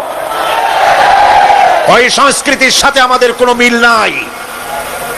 তেল আর পানি কোনোদিন মিশবে না। আমাদের সংস্কৃতি সম্পূর্ণ আলাদা, ঈমান ভিত্তিক, তাওহীদ ভিত্তিক সংস্কৃতি আমাদের। যুবতী মেয়েদেরকে এনে প্রতিদিন সপ্তাহে সপ্তাহে ডজনকে ডজন শিল্পী আনা হচ্ছে আমাদের দেশে, গায়িকা, নর্তকী। আমাদের দেশের ভাবমূর্তিকে নষ্ট করা হয়েছে। গান বাজনার দিকে উঠে পড়ে লেগে গিয়েছে জাতি আজ। এই জাতির দুর্ভাগ্য কোথায় গিয়ে ঠেকবে আল্লাহ পাক জানেন। আমরা মুসলমান, আমাদের উন্নতি, আমাদের অরুজ, আমাদের জওয়াল, আমাদের উন্নতি আর আমাদের অবনতি কিসে হবে?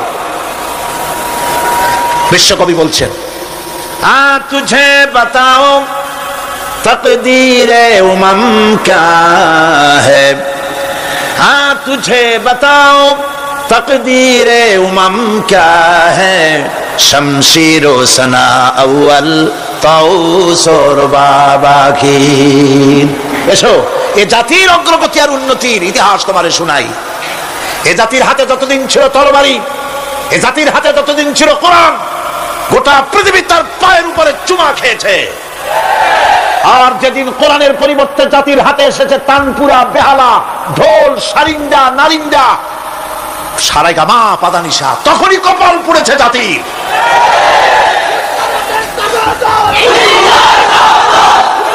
আজ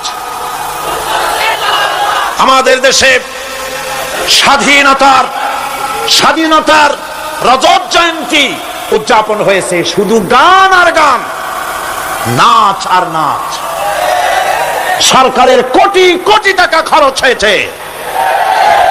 স্বাধীনতার জন্য তো উৎসব করবই। স্বাধীনতা থাকলে আমরা থাকবো, স্বাধীনতা না থাকলে আমরা গোলাম হয়ে যাব। ঠিক কিনা? কিন্তু আমার পদ্ধতি আলাদা, আমার ইসলামের পদ্ধতি আলাদা। আমরা হিন্দুর মতো খ্রিস্টানের মতো নাচতে পারি না, গাইতে পারি না, ঢোল বাজাতে পারি না। বিজয় এলে কি করবেন আল্লাহ শিখাই দিয়েছেন। কে শিখিয়েছে? আল্লাহ রাব্বুল আলামিন বলেন, ইযা জাআ নাসরুল্লাহি ওয়াল ফাত ورأيت الناس يدخلون في دين الله أفواجا فسبح بحمد ربك واستغفر إنه كان توابا।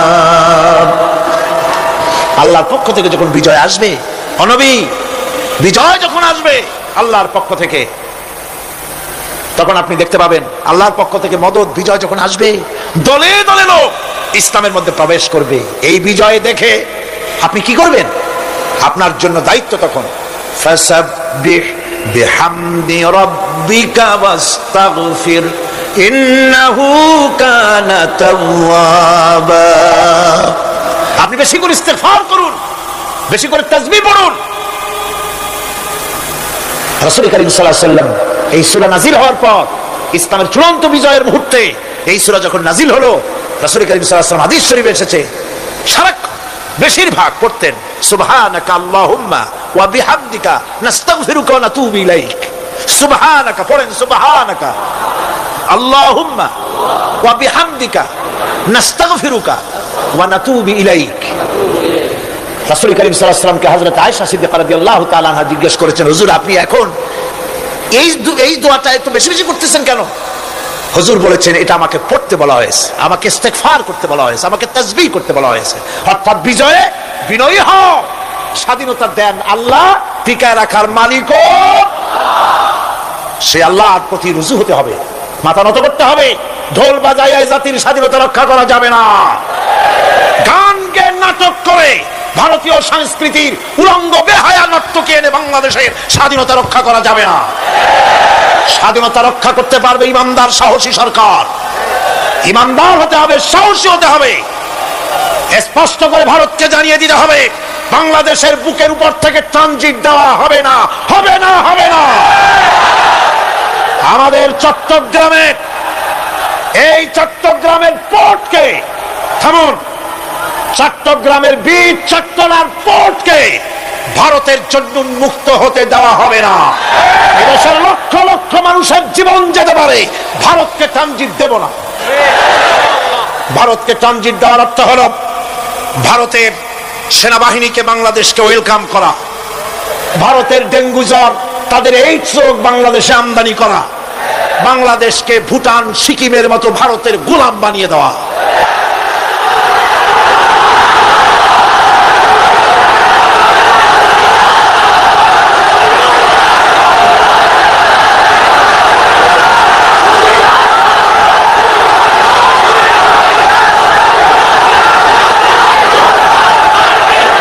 বন্ধুগণ, বন্ধুগণ, আমি বলতেছিলাম থামুন। গায়রিল মাগদুবি আলাইহিম ওয়ালাদ-দাল্লিন, খ্রিস্টান, ইহুদি, হিন্দু, মুশরিক কারো অনুসরণ করব না। অনুসরণ করব কয় শ্রেণীর? 4 শ্রেণীর। নবীয়িন, সিদ্দিকিন, শুহাদা, সালেহিন। কল আলহামদুলিল্লাহ। এরপর আমরা মুসলমান, কিন্তু আমাদের বিবাহ অনুষ্ঠান যখন হয়, এই বিবাহ অনুষ্ঠানগুলি আমরা কি মুসলমানদের মতো করি? জবাব চাই, করি? আপনারা যে হলুদ অনুষ্ঠান করেন, শরীয়তের কোন জায়গায় আছে? এই হলুদ অনুষ্ঠান হিন্দুদের কাছ থেকে আমদানি হয়েছে। একটা হলুদ অনুষ্ঠানে যা খরচ হয় তা দিয়ে 6টা বিয়ে করানো যায়। সুতরাং আজ থেকে তওবা করুন, আমরা আর হলুদ অনুষ্ঠান করব না। রাজি আছেন? রাজি আছেন? বিবাহের নামে অপসংস্কৃতির জায়গা আমরা করে দিতে পারি না। যৌতুক যেমন হারাম, গত মাহফিলে বলেছি, মনে আছে না? মনে আছে কিনা? যৌতুক যেমন হারাম। যৌতুক কি আপনারা নেবেন নাকি? মেয়েওয়ালাদের উপরে চাপ সৃষ্টি করবেন না, জায়েজ নাই। মেয়েওয়ালারা যদি ইচ্ছে করে কিছু দেয় নিবেন। আমি তো আশা করেছিলাম যে সংসদ নেত্রী, প্রধানমন্ত্রী মহিলা, বিরোধী দলীয় নেত্রীও মহিলা, সুতরাং মহিলাদের উপরে তাদের দরদের খাতিরেই তারা যৌতুক বিল উত্থাপন করবেন, কিন্তু তারা করেন নাই। তাদের উচিত ছিল যৌতুককে ঝাঁটা মেরে বঙ্গোপসাগরে ফেলে দেওয়া, ওনারা তা করেন নাই। কিন্তু আমি ইনশাআল্লাহ সংসদে যৌতুক বিল জমা দেব ইনশাআল্লাহ। আমি একা অথবা আমরা তিনজন যাই হই, সংসদে আমি কখনো একাকিত্ব ফিল করি না, কারণ আল্লাহ রাব্বুল আলামিন আমার সাথে আছেন। এই যৌতুক বিরোধী বিল উত্থাপন করে যৌতুক বন্ধ করতে হবে। 2 নম্বরের কথা হচ্ছে, মেয়েওয়ালারা তারাও আবার একটা খারাপ কাজ শুরু করেছেন, সেটা হলো বেশি পরিমাণের মহারানা চাপায় দেওয়া। মহারানা এটা শরীয়ত কোনো বাধ্যে টেন্দে দেয় নাই, ছেলেপক্ষ যদ্দূর দিতে পারে সেইটা মেয়েওয়ালাদের আন্দাজ থাকা উচিত। অহেতুক যৌতুক, অহেতুক মহারানা চাপায় দিবেন না, এটা একটি ট্র্যাডিশন হয়েছে। 5,55,515 টাকা 1 পয়সা, বাজে কাজ। 11 লক্ষ, হ্যাঁ যদি ছেলেওয়ালা দেওয়ার মতো হয়, স্ত্রী দেন না, কোনো ক্ষতি নাই। আল্লাহ তো কোরআন শরীফে বলেছেন, তোমার বউরে যদি তুমি পাহাড় সমান সম্পদ দাও, কণা মাত্র ফিরাই নিও না। সুবহানাল্লাহ। আর মহারানার টাকাকে ফরজ রূপী দায়িত্ব হিসাবে আদায় করে দাও। কাজে যে মহারানা আদায় হতে পারে এই রকমের মহারানা দেওয়া উচিত। অতিরিক্ত চাপাই দিতে পারবে না, কিয়ামতের দিন ওই পুরুষটাকে আল্লাহর দরবারে জেনা আকারের কাতারে দাঁড়াতে হবে। আমাদের বিবাহ সম্পর্কে এই কথাটা বললাম, মনে রাখবেন, যৌতুক নিবেন না আর অতিরিক্ত মহারানার বোঝাও চাপাই দিবেন না, তবে যা দিতে পারে সেই রকমই আপনারা দিবেন। এরপরে আর একটা জিনিস আমাদের দেশে চালু আছে, যা হিন্দু খ্রিস্টানদের সঙ্গে মিলে যায়, তা হচ্ছে কোন সম্মানিত লোক মারা গেল, তার জন্য নীরব হয়ে দাঁড়ায় থাকা। আমাদের পার্লামেন্টের একজন সদস্য মারা গেলেন, সংসদে প্রস্তাব উঠলো 1 মিনিট নীরব হয়ে দাঁড়ায় থাকে। আমি বললাম, স্পিকার সাহেব 1 মিনিট দাঁড়ায় থাকলে যদি সওয়াব হয় তো 1 মিনিট কেন, আসুন আমরা 25 মিনিট খাড়াই থাকি। আর যদি কোনো সওয়াবই না হয় তাহলে এই প্রহসন কেন? আমরা তো আমাদের মা বাপের কবরের কাছে গিয়া কোনোদিন ভূতের মতো খাড়াই থাকি না, সেখানে তো অবশ্যই আমরা দোয়া দুরূদ পড়ি, ঠিক কিনা? বললাম, স্পিকার সাহেব আমার মাহফিল যদি হতো তা আমি বলতাম সূরা ফাতিহা পড়েন, ইখলাস পড়েন, দরুদ শরীফ পড়েন। এটা আপনার মাহফিল, এটার গার্ডিয়ান আপনি, এটার অভিভাবক আপনি। আপনি সকলকে বলেন সূরা ফাতিহা, সূরা ইখলাস পড়তে। মাননীয় সম্মানিত স্পিকার সাথে সাথে বললেন, সকলকে আপনারা ফাতিহা পড়েন, ইখলাস পড়েন, দরুদ শরীফ পড়েন। আলহামদুলিল্লাহ, বললেন আলহামদুলিল্লাহ। আমরা চেষ্টা করছি সংসদের ভেতরে একটা গুণগত পরিবর্তন আনার জন্য। আল্লাহ যেন তৌফিক দেন, জোরে বলেন আমিন।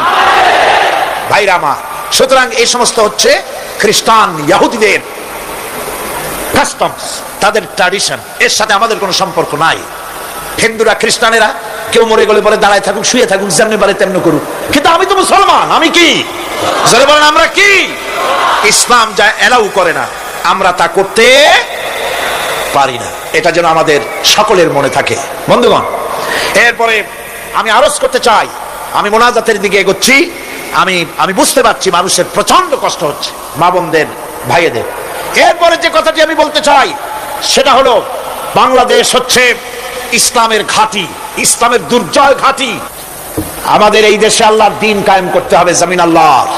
আমি জিজ্ঞেস করতে চাই, এই লক্ষ লক্ষ জনতার কাছে জমিন কার? আমি খুশি হইতে পারলাম না। আপনারা আল্লাহর নামটা কি জোরে নিছিলেন? গায়ে যত শক্তি আছে ওই শক্তি দিয়ে আল্লাহর নামটা নিছিলেন? যদি না নিয়ে থাকেন, সবটা শক্তি নিয়ে আপনারা বলেন জমিন কার? আরো জোরে বলতে হবে, জমিন কার? আকাশ কার? বাতাস কার?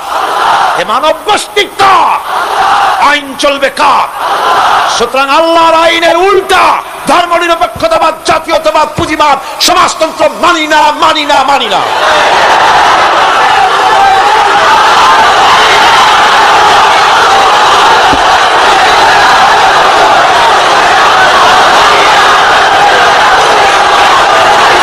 আল্লাহর এই জমিনে, সরে যাও, আল্লাহর এই জমিনে প্রয়োজন হচ্ছে আল্লাহর দ্বীন প্রতিষ্ঠার জন্য ঐক্যবদ্ধ প্রচেষ্টা। এজন্য চাই ওলামা মাশায়েখদের ঐক্য। কি চাই? ওলামা মাশায়েখদের ঐক্য চাই, কথা ঠিক কিনা? কিন্তু আমাদের দেশের এক শ্রেণীর ওলামা আছেন, তাদের প্রতি সম্পূর্ণ শ্রদ্ধা জানিয়ে বলছি, ওনারা বুঝতে পারেন না, ওনাদের অজান্তেই ওনাদেরকে নির্বাচনে খাড়া করে দেয় পয়সা দিয়া। হুজুর আপনার খরচ হবে না, যা লাগে দিয়ে দেবো। আপনার মতো লোক যদি নির্বাচন না করে, আপনি যদি পার্লামেন্টে না যান, তো পার্লামেন্ট দিয়ে হবে কি? ওই হুজুর বোঝেন না যে আমি পার্লামেন্টে যাই করবোটা কি, ওখানে যাই কড়িকাঠ জানলার দরজা কয়টা গুনিয়েই গুলি দিতে পারবে না। ওনার জামানাত বাজেয়াপ্ত হবে উনি তা নিজেও জানেন, তারপরে ইসলামী আন্দোলনের একটা লোক যদি ফেল করানো যায়, সেজন্যই সম্পূর্ণ ইখলাসের সাথে উনি দাঁড়ায় যান। আর এজন্যে পার্শ্ববর্তী দেশ থেকে কিছু লোক আসেন, তারা এসে এদেশের মুসলমান এবং ওলামাদের মধ্যে অনৈক্য ঘটায় যান। তারা যত বড় আলেম হোক আর পীর নামের হোক, আমি তাদেরকে সাবধান হতে বলি, আপনার রাজনীতি আপনার দেশে করুন, আওলাদের রাসূলের নাম লাগাইয়া বাংলাদেশের রাজনীতিতে নাক গলাবেন না।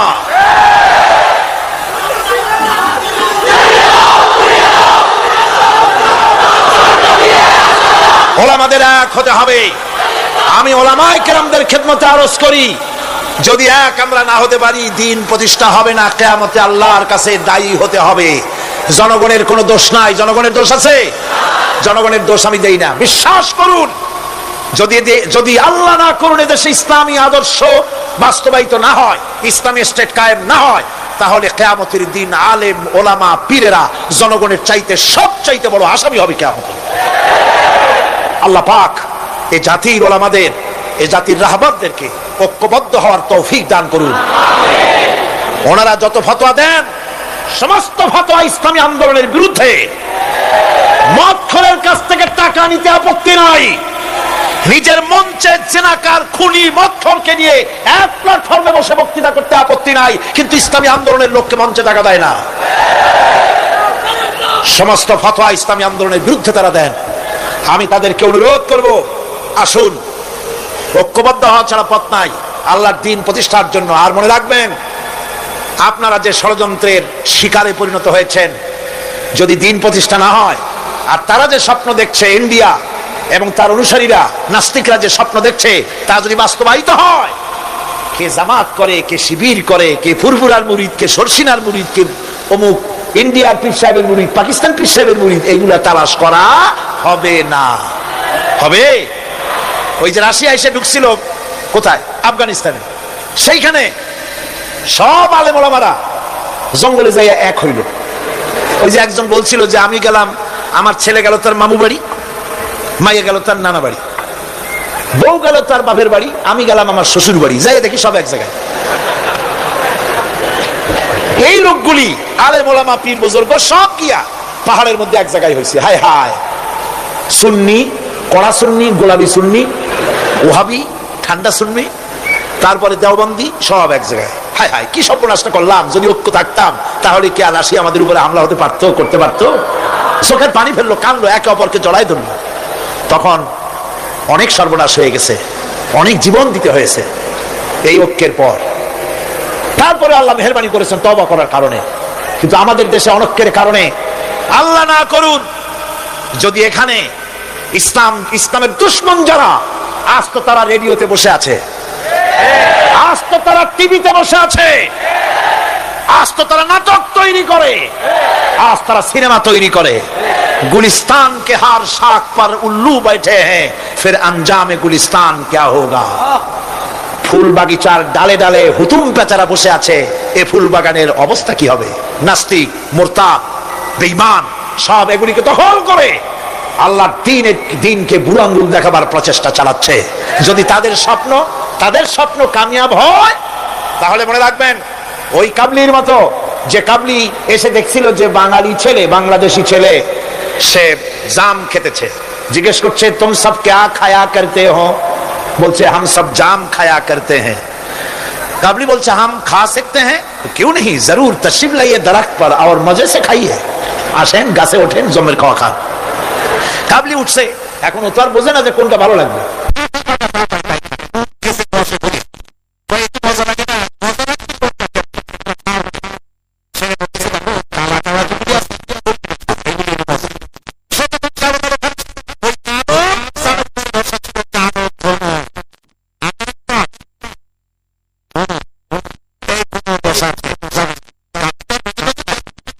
শুদ্ধা ধরছে, কাবলির হাতের মধ্যে ভ্রমর পড়ছে। এখন কাবলির হাত তো বোঝেন সাগর কলার মতো আঙ্গুল, ওর ভিতরে ভ্রমর পড়ে ভোঁ ভোঁ করছে।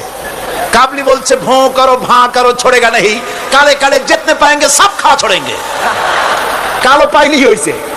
সুতরাং ইসলাম বিরোধীরা যদি সুযোগ পেয়ে যায়, দেওবন্দি মাদ্রাসায় কে পাশ করেছো, পটিয়াকে, হাটাজারিকে, ফুরফুরাকে, সবসিনাকে, দেওবন্দিকে, আলিয়াকে দেখা হবে না, পাইকারি ধরে দাড়ি টুপি ধরে ধরে হত্যা করা হবে।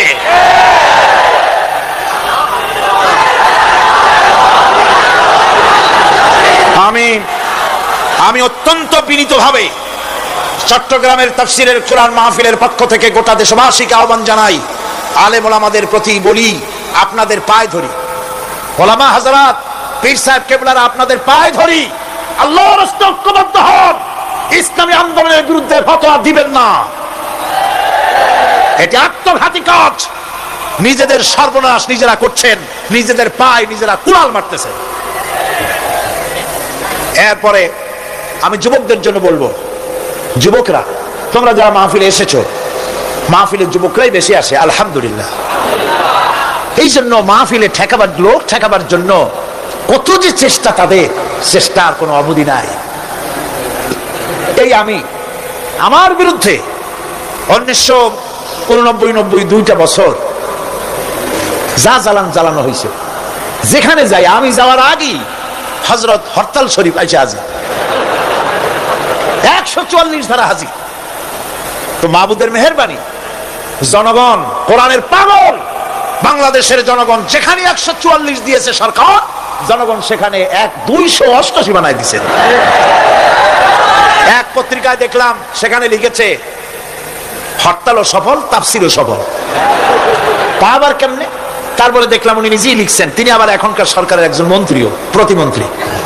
তিনি লিখছেন সেখানে যে সাইদি যেখানে যায় হরতালের ডাক দেওয়া হয়। তো হরতালের ডাক দেওয়া হলো পরে স্কুল বন্ধ, কলেজ বন্ধ, মাদ্রাসা বন্ধ, দোকানপাট বন্ধ, কারখানা বন্ধ, সন্ধ্যার দিকে কারো কোনো কাজ নাই, সব তাফসীরে হাজির। দুটোই সফল হলো। কোরআনের পাগল থেকে, কোরআনের পাগলদেরকে কোরআন থেকে বঞ্চিত করা, দূরে রাখা ওদের সবচাইতে বড় ভয়। বুড়ারা ওরাই যাবে মাহফিলে, যুবকরা যায় কেন? ওদের চিন্তা যে আমাদের পুকুরের জিয়ানো মাছগুলি সব তো নিয়ে গেল, ঠেকাইতে পারবে না। এই যুবকদের শরীরের ভিতরে রক্ত কার? না না, আল্লাহর রক্ত না, আন্দাজে কথা কইেন না। এই যুবকদের মধ্যে রক্ত হিন্দুর রক্ত নাই, সূর্য সেনের এক ফোঁটা রক্ত নাই, রবীন্দ্রনাথের রক্ত নাই। এই কোটি কোটি মুসলমান যুবকের ভেতরে রয়েছে শাহ মখদুম, শাহ আমানতের রক্ত, হাজী শরীয়তুল্লাহর রক্ত রয়েছে, হাজী নিসারউদ্দিনের রক্ত, তিতুমীরের রক্ত রয়েছে। সুতরাং এই মুসলমান যুবকদেরকে ইসলামের রাস্তা থেকে সরিয়ে দেওয়া যাবে না। যুবকদের বলি, আল্লাহর দ্বীন কায়েমের জন্য ঐক্যবদ্ধ হতে হবে। বাংলাদেশ আল্লাহর জমিন, কোরআনের আইন এখানে প্রতিষ্ঠার জন্য যুবকদের বলি, ইসলাম শেখো, কোরআন শেখো, চরিত্র বানাও। When character is lost, everything is lost. চরিত্রই যখন হারাবে, তখন তোমার কাছে হারাবার মতো আর কোনো জিনিস বাকি থাকবে না। চরিত্রকে বলবৎ রাখবে। চরিত্র হলো সবচাইতে, মানুষ হওয়ার জন্য চরিত্র শ্রেষ্ঠ জিনিস। এই চরিত্রকে তোমরা হেফাজত করবে, 5 ওয়াক্ত নামাজ পড়বে, ওয়াকুনু মা'আস সাদিকিন, সত্যবাদীদের সাথে থাকবে। যারা ইসলামের আন্দোলন করে তাদের সাথী হও, তাদের কর্মী হও। আল্লাহ রাব্বুল আলামিন তোমাদেরকে যুগের খালিদ বিন ওলীদ আল্লাহ বানাই দিবেন। আমি তো বিশ্বাস করি এই যুবকদের হাতেই ইসলামের পতাকা উড়বে বাংলাদেশে ইনশাআল্লাহ।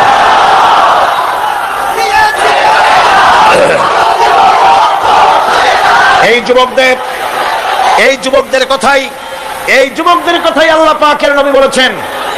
নবীজি বলেছেন, কিয়ামতের দিন যেদিন কোনো ছায়া থাকবে না, আল্লাহর আরশ ব্যতীত, আরশের ছায়া ছাড়া কোনো ছায়া থাকবে না, ওই দিন আরশের নিচে 7 শ্রেণীর লোকেরা জায়গা পাবে। ওর ভিতরে হবে এক শ্রেণী হবে ওয়াশাবুন নাশা ফি ইবাদাতিল্লাহ, ওইসব যুবক যারা রাত কাটিয়েছে আল্লাহর ইবাদত করে, চোখের পানি ফেলেছে, তাদের জন্য জান্নাত যুবকদের জন্য। আমি আগেও বলেছি, বুড়োরা কেউ ভেস্তে যাবে না, চিন্তা করে কোনো লাভ নাই। কালো মানুষ আর বুড়া মানুষ ভেস্তে যাবে না, কোন মৌলভী সাহেবের ফতোয়া নয়, স্বয়ং রাসূলুল্লাহ বলছেন। এখন তো বুড়া মানুষেরা মহা মুসিবতে পড়ছেন, আমিও আপনাদের দল, চিন্তার কারণ নাই। রাসূলুল্লাহ বলেছেন, বুড়া কালো মানুষ কান্দো না, কান্দার কোনো দরকার নাই। তুমি যখন ভেস্তে যাবে তুমি বুড়া থাকবে না, আল্লাহ জওয়ান বানাই দিবেন। কালো মানুষ কালো থাকবে না, জান্নাতে যাওয়ার সময় আল্লাহ পাক পূর্ণিমার চাঁদের চাইতেও সুন্দর বানাই দিবেন। সুতরাং যুবকেরা, বেহেশত তোমাদের জন্য, এই বেহেশতের জন্য তৈরি হও, জান্নাতে যাওয়ার জন্য তৈরি হও। এই দুনিয়ার নারী বাড়ি গাড়ি তুচ্ছ আল্লাহর জান্নাতের সামনে। সাহাবায়ে কেরাম জীবন দিয়েছেন জান্নাতের আশায়। সেই জান্নাতের আশা, জাহান্নামের ভয় আর জান্নাতে যাওয়ার লোভ প্রত্যেকটি যুবকের রক্তের ফোঁটায় ফোঁটায় আল্লাহ ঢুকায় দিক। যুবতী মেয়েদেরকে বলবো, ছাত্রী যারা এসেছেন মহিলাদের মধ্যে, এদেশে ইসলামী ছাত্রী সংস্থা নামে একটি সংস্থা আছে। মেয়েদেরকে দ্বীন শিখায় তারা। যেখানে মেয়েরা তাদের সতীত্ব বজায় রাখতে পারে না, দ্বীন শিখতে পারে না, সেখানে কলেজে, বিশ্ববিদ্যালয়, হাই স্কুলে ইসলামী ছাত্রী সংস্থা একটা নিয়ামত। জোরে কোন আলহামদুলিল্লাহ। সব ভাইদেরকে আর মায়েদেরকে বলবো, আপনারা আপনাদের মেয়েদেরকে ছাত্রী সংস্থার সাথে দ্বীন শেখার জন্য, ঈমান শেখার জন্য, চরিত্র শেখার জন্য আপনি তাকে দিয়ে দেন। 1 বছর 6 মাস পরে ওই মেয়েকে দেখলে আপনার চোখ ঠান্ডা হয়ে যাবে। আলহামদুলিল্লাহ, দিলদার হবে, নামাজি হবে, পরেশগার। এরপরে যুবকদের কথা বললাম, যুবতী মেয়েদের কথা বললাম। এখন বলবো আমি সরকারি অফিসারদের কথা। সরকারি অফিসার যারা, প্রশাসনিক দায়িত্বশীল যারা, তারা হচ্ছেন আমাদের সবচেয়ে নিকটতম লোক। তারা জনগণের খেদমত করছেন। আলহামদুলিল্লাহ, সকলে কোন আলহামদুলিল্লাহ। আমি দোয়া করি তাফসীরের মাহফিলের পক্ষ থেকে সরকারি অফিসার যারা, ম্যাজিস্ট্রেট আছেন, জজ আছেন, ডিসি আছেন, এনডিসি আছেন, এডিসি আছেন, টিএনও আছেন, সর্বস্তরে সচিব থেকে শুরু করে দারোগা পর্যন্ত সর্বস্তরের প্রশাসনিক দায়িত্বশীল ব্যক্তিবর্গকে আল্লাহ রাব্বুল আলামিন ঈমানী যোগ্যতার সাথে সরকারি দায়িত্ব পালনের তৌফিক দিন। তবে একটা কথা বলবো, আপনি যে দায়িত্বে আছেন, আপনি সরকারকে খুশি করার জন্য অবৈধ কাজে লিপ্ত হবেন না। আপনার বিবেক যদি বাধা দেয়, বিবেককে ফাঁকি দিয়ে অন্যায় কাজে হাত দিবেন না। এক শ্রেণীর লোক আছে, যে সরকার আছে সেই সরকার কি বলে, আপনার জন্য আমরা তো অপেক্ষা করতেছিলাম। এরা হলো বীরবলের মতো। সম্রাট আকবরের কাছে আছেন আপনাদের, তার কত রত্ন ছিল দেখছেন? কেউ কয় 5 রত্ন, কেউ কয় 6 রত্ন। ইতিহাস ভুলবেন না, ইতিহাস মনে রেখে। নবরত্নের এক রত্ন ছিল, নাম হলো বীরবল। সম্রাট বাজারে গিয়েছে, তরকারি দেখতে গিয়ে বেগুন চোখে পড়েছে। বেগুন দেখে খুব লক্ষ্য করে দেখছে। বীরবল বলছে, জাহাপানার কোন পছন্দ নাকি? দেখতে তো খুবই সুন্দর। বীরবল বলছে, জাহাপানায় এই যে বেগুন, এটার নাম হচ্ছে বাগুন, অর্থাৎ এর অনেক গুণ। এটা যদি ভর্তা করে খান, আপনার মাথার চুল কখনো উঠবে না। এটা যদি ভাজি করে খান, আপনার স্বাস্থ্য ক্রমেই ভালো হবে। এটা যদি আপনি তরকারি মাছের সাথে মিলায় খান, আপনার রাজত্ব আরো দুর্বল হবে। এইরকম অনেক ফজিলত বয়ান করলো। তারপরে ঠিক আছে, কেন এগুলি কেনা হইল, রান্না হইল, জন্মের খাওয়া খাইব। এখন বেগুন জন্মের খাওয়া খাইলে যা হয়, টয়লেট রিজার্ভ, মেজাজ খারাপ সম্রাটের। বীরবল এসে দেখে মেজাজ স্ট্রং হয়ে আছে। বাচ্চা জাহাপানা কি হয়েছে? আরে বেটা, তুমি কি তরকারি ফজিলত বয়ান করলে? আমার তো পেটের ব্যথায় অস্থির। কয় হুজুর, এই একটা তরকারি নাকি? ওটার নাম তো বেগুন, ওর কোনো গুণই নাই। এটা খাইলে পরে কাঁঠাউস হয়, পাছলা হয়, একজিমা হয়, ব্রঙ্কাইটিস হয়, নিউমোনিয়া হয়। এটা খাইলে পরে কত লোক মারা গেছে, কলেরা বসন্ত হইয়া। এটা তো তরকারি? আকবর কয়, সর্বনাশ, আমার তো পেটের ব্যথা সারি গেছে তোমার এই বক্তৃতা শুনে। বলে কিরকম? কালকে বেগুনের এত ফজিলত বর্ণনা করলে, আর আজকে এই বেগুনের এত কুৎসা বলছো তুমি, একই মুখে দুই রকম। বীরবল বলছে, জাহাপানা কিছু মনে নেবেন না, আমি তো বেগুনের চাকরি করি না, আমি তো জাহাপানার চাকরি করি। কালকে আপনি বলেছেন বেগুন দেখতে সুন্দর, আমার পক্ষে যতদূর সুন্দর ফজিলত বয়ান করেছি। আজকে আপনি বলছেন বেগুন খারাপ, আর আমি কি খারাপ ভালো করে আমার কল্যাণটা হারাবো নাকি? আমার দেশে সচিব থেকে শুরু করে সর্বস্তরের অফিসাররা বলবো, সরকারকে ক্ষতি করার জন্য ইসলামের বিরুদ্ধে পদক্ষেপ দিবেন না। ইসলামের পক্ষে থাকো, এই কথা কখনো বলে যাবেন না। আল্লাহ রাব্বুল আলামিন আপনাদেরকে সিংহের মতো, আপনাদেরকে ব্যাঘ্রের মতো ঈমানী মজবুতির সঙ্গে, ঈমানের দায়িত্বের সাথে সরকারি দায়িত্ব পালনের তৌফিক আমার আল্লাহ যেন দান করেন, দোয়া করুন। এরপরে বলবো আমার মা বোনদের কথা, যারা কষ্ট করে এসেছেন। আমরা মোনাজাতের দিকে ক্রমে এগিয়ে যাচ্ছি, বক্তব্য শেষ পর্যায়ে এসেছি। মা বোন, আমাদের বোনেরা, আমাদের মায়েরা আমাদের কাছে সবচেয়ে সম্মানের পাত্রী। কোন আলহামদুলিল্লাহ। আজকে বললেন কেন? সকালবেলা এখানে মহিলা অনুষ্ঠান হয়েছিল, হাজার হাজার মা বোনেরা এসেছিলেন। একজনের প্রশ্ন করলেন যে স্বামীর পায়ের তলে নাকি স্ত্রীর জান্নাত। আমি বলেছি এটা বাজে কথা, মিথ্যে কথা। স্বামীর পায়ের তলে রাসূলুল্লাহ এরকম কথা কখনো বলেন না, বরং হুজুর বলেছেন মায়ের পায়ের তলে সন্তানের জান্নাত। আলহামদুলিল্লাহ। আমি আগেও বলেছি আমরা পুরুষ, আমাদের পায়ের তলে জুতা, আর আপনারা কর্তারা হয়ে আমাদের বোনেরা মায়েরা আপনাদের পায়ের তলে আল্লাহর জান্নাত। আপনারা খাদিজার উত্তরসূরি, আপনারা ফাতিমার উত্তরসূরি, আপনারা হযরত আয়েশার উত্তরসূরি। আপনাদের সতীত্বকে বিনষ্ট করার জন্য এক শ্রেণীর বুদ্ধিজীবীরা আপনাদেরকে ময়দানে নামাতে চায়। ইসলাম আপনাদেরকে অধিকার দিয়েছে, এত বড় অধিকার কেউ দেয়নি। আমি সবসময় বলি মায়েরা বোনেরা আমার দেশের মুসলিম মহিলারা যদি জানতেন ইসলাম তাদেরকে কি মর্যাদা দিয়েছে এটা যদি তারা জানতে, তাহলে ইসলামের দেওয়া অধিকারটা পাওয়ার জন্য তারা রাস্তায় নেমে মিছিল করতেন যে শুধু ইসলাম আমাদের যে মর্যাদা দিয়েছে সেইটা ফিরায় দাও, আর কিছু চাই না, ওইটাই ফেরত দাও। মা বোনেরা, ইসলাম প্রতিষ্ঠিত হলে পরে বাংলাদেশে যদি ইসলাম কায়েম হয়, আপনাদের চাকরি, শিক্ষা, ব্যবসা, আপনাদের সবটা ইসলাম সংরক্ষণ করবে। অর্ধেক জনশক্তি নারী, আপনাদেরকে অবহেলা কেউ করতে পারবে না। রাসূলুল্লাহ করেন নাই, আল্লাহ করেন নাই। রাসূলের মসজিদে আল্লাহর নবী নিজে মহিলাদের জন্য জায়গা করে দিয়েছেন। আজও মসজিদে নববীতে বাবুন নিসা, মহিলাদের জন্য আলাদা দরজা রিজার্ভ রয়েছে। আলহামদুলিল্লাহ, আলহামদুলিল্লাহ।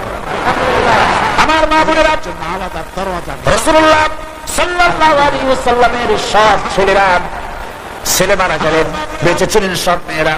এমন একটা হাদিস খুঁজে পাওয়া যাবে না যে আল্লাহর নবী দোয়া করে বলেছিলেন আল্লাহ ছেলে মরে গেল আমার একটা ছেলে দাও। মেয়েতেই সন্তুষ্ট ছিলেন।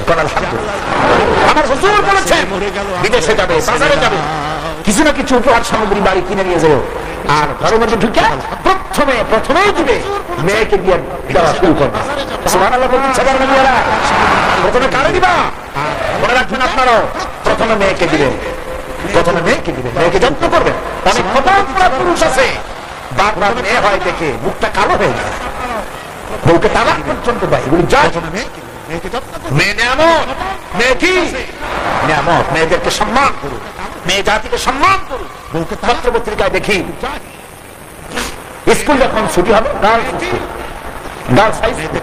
গার্লস কলেজ ছুটি হবে যখন বা ক্লাস শুরু হবে যখন, রাস্তার পাশে এক শ্রেণীর বখাটে ছেলেরা গিয়ে দাঁড়ায় থাকে, শীষ দেয়, বাজে কথা বলে। আশ্চর্য কথা, তুমি কি তোমার এক মায়ের পেটে আসনি? তোমার মা নাই, তোমার বোন নাই, তুমি অন্য মেয়েদের দিকে তাকায় তাকে উত্ত্যক্ত করো, তোমার লজ্জা করে না? ইসলামী গভর্নমেন্ট যদি আসে, কারো বাবার ক্ষমতা নাই মেয়ে লোকের দিকে চোখ তুলে অন্যায় ভাবে তাকায়। আজ এসিড মারে, কোন শাস্তি হয় না। ইসলামী গভর্নমেন্ট আসতে পারে, এসিড মারা তো দূরের কথা, শীষ কেউ দিতে পারবে না, উত্ত্যক্ত করতে পারবে না। মা বোনেরা, আপনাদের অস্তিত্বের জন্য, আপনাদের সতীত্বের জন্য, আপনাদের অধিকার প্রতিষ্ঠার জন্য ইসলামের চাইতে গ্যারান্টি আর কোথাও নাই। সবটা গ্যারান্টি কোথায় আছে? ইসলাম। সুতরাং সমস্ত পুরুষদের বলবো নারী জাতিকে সম্মান করার জন্য। নারী জাতিকে আল্লাহ পাক সম্মান দিয়েছেন, রাসূল করিম সাল্লাল্লাহু আলাইহি ওয়াসাল্লাম সম্মান দিয়েছেন। আল্লাহর নবী বলেছেন, নবীজির কাছে প্রশ্ন হয়েছে খেদমত করব কার? হুজুর বলেন তোমার মায়ের, তারপরে কার? তোমার মায়ের, তারপরে কার? তোমার মায়ের, তারপরে কার? তোমার পিতার। আল্লাহর নবী মা বাপের চাইতে মায়ের মর্যাদা 3 গুণ বাড়াইয়া দিলেন। সে যে মাই হোক, আপন না হোক আর সৎ মা হোক, মায়ের মামাই। মা যদি নামাজ না পড়ে, রোজা না রাখে, চরিত্র যদি খারাপ হয়, মাকে চোখ রাঙাইয়া কথা বলা যাবে না। সুবহানাল্লাহ কর।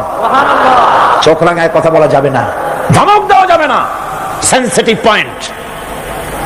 বুখারী শরীফের হাদিস, মা বাপ খুশি আল্লাহ খুশি, মা বাপ নারাজ আল্লাহ নারাজ। মা বাপকে অসন্তুষ্ট করে বেহেশতে যেতে পারবেন না। মা বাপকে খুশি করেন, মাকে সম্মান করুন, মহব্বত করুন। আল্লাহ শিখাই দিয়েছেন। মা বাপ এমন সেনসিটিভ পয়েন্ট যে ব্যবহারটা আল্লাহ শিখাইছেন। কে শিখাইছেন?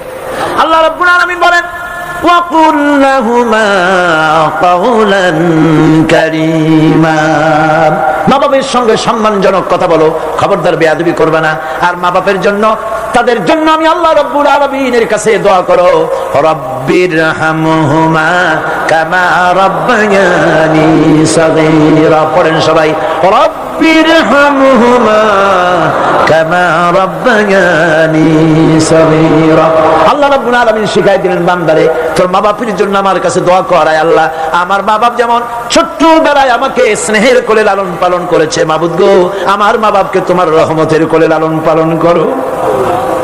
আল্লাহ শিখাই দিচ্ছে।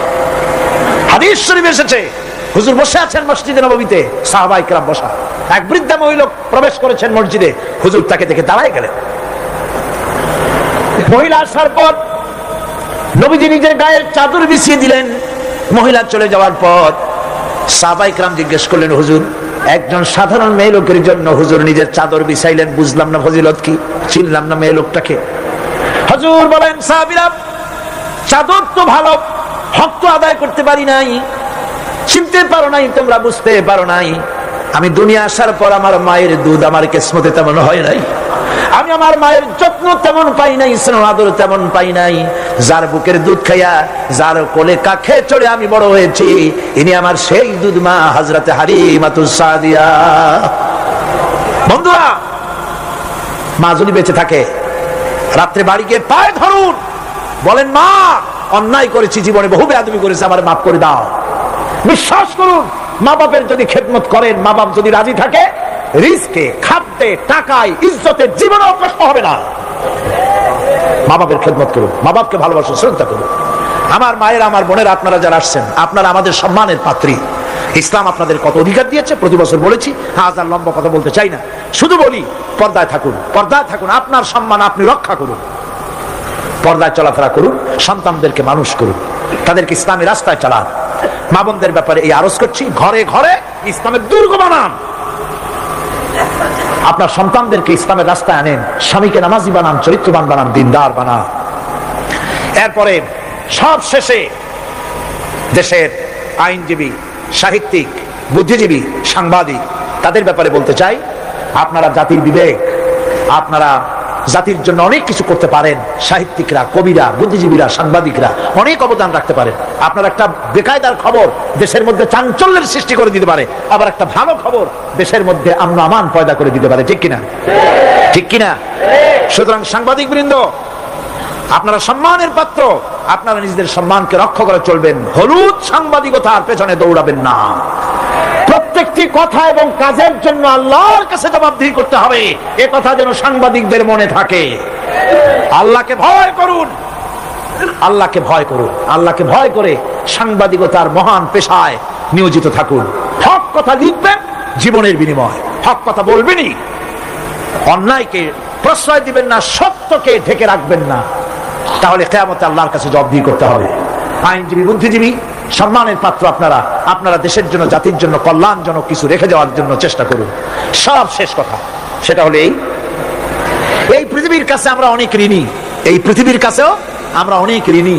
এই পৃথিবীতে পৃথিবীর ফল খাই, ভাত খাই, মাছ খাই, পনির খাই, তরকারি খাই, দুধ খাই, গোশ খাই, এই পৃথিবী থেকে উৎপাদিত। সুতরাং এই পৃথিবীর কাছেও আমরা ঋণী আছি। মূল ঋণী তো আল্লাহর কাছে। মূল ঋণী কার কাছে? আল্লাহ পাকের কাছে। তবে পৃথিবীর কাছেও একটু ঋণী আমরা আছি, সেই ঋণ পরিশোধ করতে হবে। সেই ঋণটা কিভাবে পরিশোধ করবেন? সেই ঋণটা পরিশোধের একটাই পথ, আপনার চাইতে আপনি একজন ভালো নাগরিক আপনার সন্তানদের মধ্য থেকে তৈরি করে যান। একজন দিনদার, ইমানদার মুসলমান সন্তান, সন্ততি, ছেলে মেয়ে তৈরি করে যান, তাদেরকে দিনদার বানান, নামাজি বানান, চরিত্রবান বানান। আল্লাহ পাক যেন সকলকে তৌফিক দেন। শেষে একটা ওয়াদা করতে চাই, আপনাদের কাছে একটা দাবি করতে চাই। আমার দাবি তো আপনারা মনে হয় ফেলবেন না, ফেলবেন নাকি? আপনাদের জানা আছে অযৌক্তিক দাবি আমি করব না। সে দাবিটা হচ্ছে, বহুত মুসলমান আছে শবে বরাতে সারা রাত জাগে কিন্তু ফজরের নামাজ পড়ে না, আছে কিনা? আজকের মাহফিলে দোয়া কবুল হবে আশা করে অনেক বেনামাজিও আসছেন, নামাজ পড়েন না। 5 ওয়াক্ত নামাজকে সঠিকভাবে পড়তে হবে, রাজি আছেন? নামাজের ব্যাপারে গত বছর প্রায় 2 ঘন্টা ওয়াজ করেছিলাম, মনে আছে না? মনে না থাকলে ক্যাসেট আবার কিনে নেবেন, আবার কিনবেন, আবার শুনবেন। যেহেতু আমি কথা নিজের থেকে বলি না, কোরআনে কারীম থেকে বলার চেষ্টা করি। আমি আজকে ওয়াদা চাই, মুনাজাতের আগে জীবনে কোনদিন ফরজ নামাজ, ফরজ রোজা, শরীয়তের ওজর ছাড়া ছাড়বো না। ওয়াদা করতে পারবেন? 2 হাত উঁচু করেন। মা বোনেরা আপনারাও আপনাদের পর্দার ভিতরে হাত উঁচু করে বলেন, ইয়া আল্লাহ। সকলে বলতে হবে, ইয়া আল্লাহ। তোমার নামে কসম করছি, যতদিন আমার মাথার কাছে মালাকুল মউত না আসতেছে ততদিন পর্যন্ত ফরজ নামাজ, ফরজ রোজা শরীয়তের ওজর ছাড়া ছেড়ে দেব না।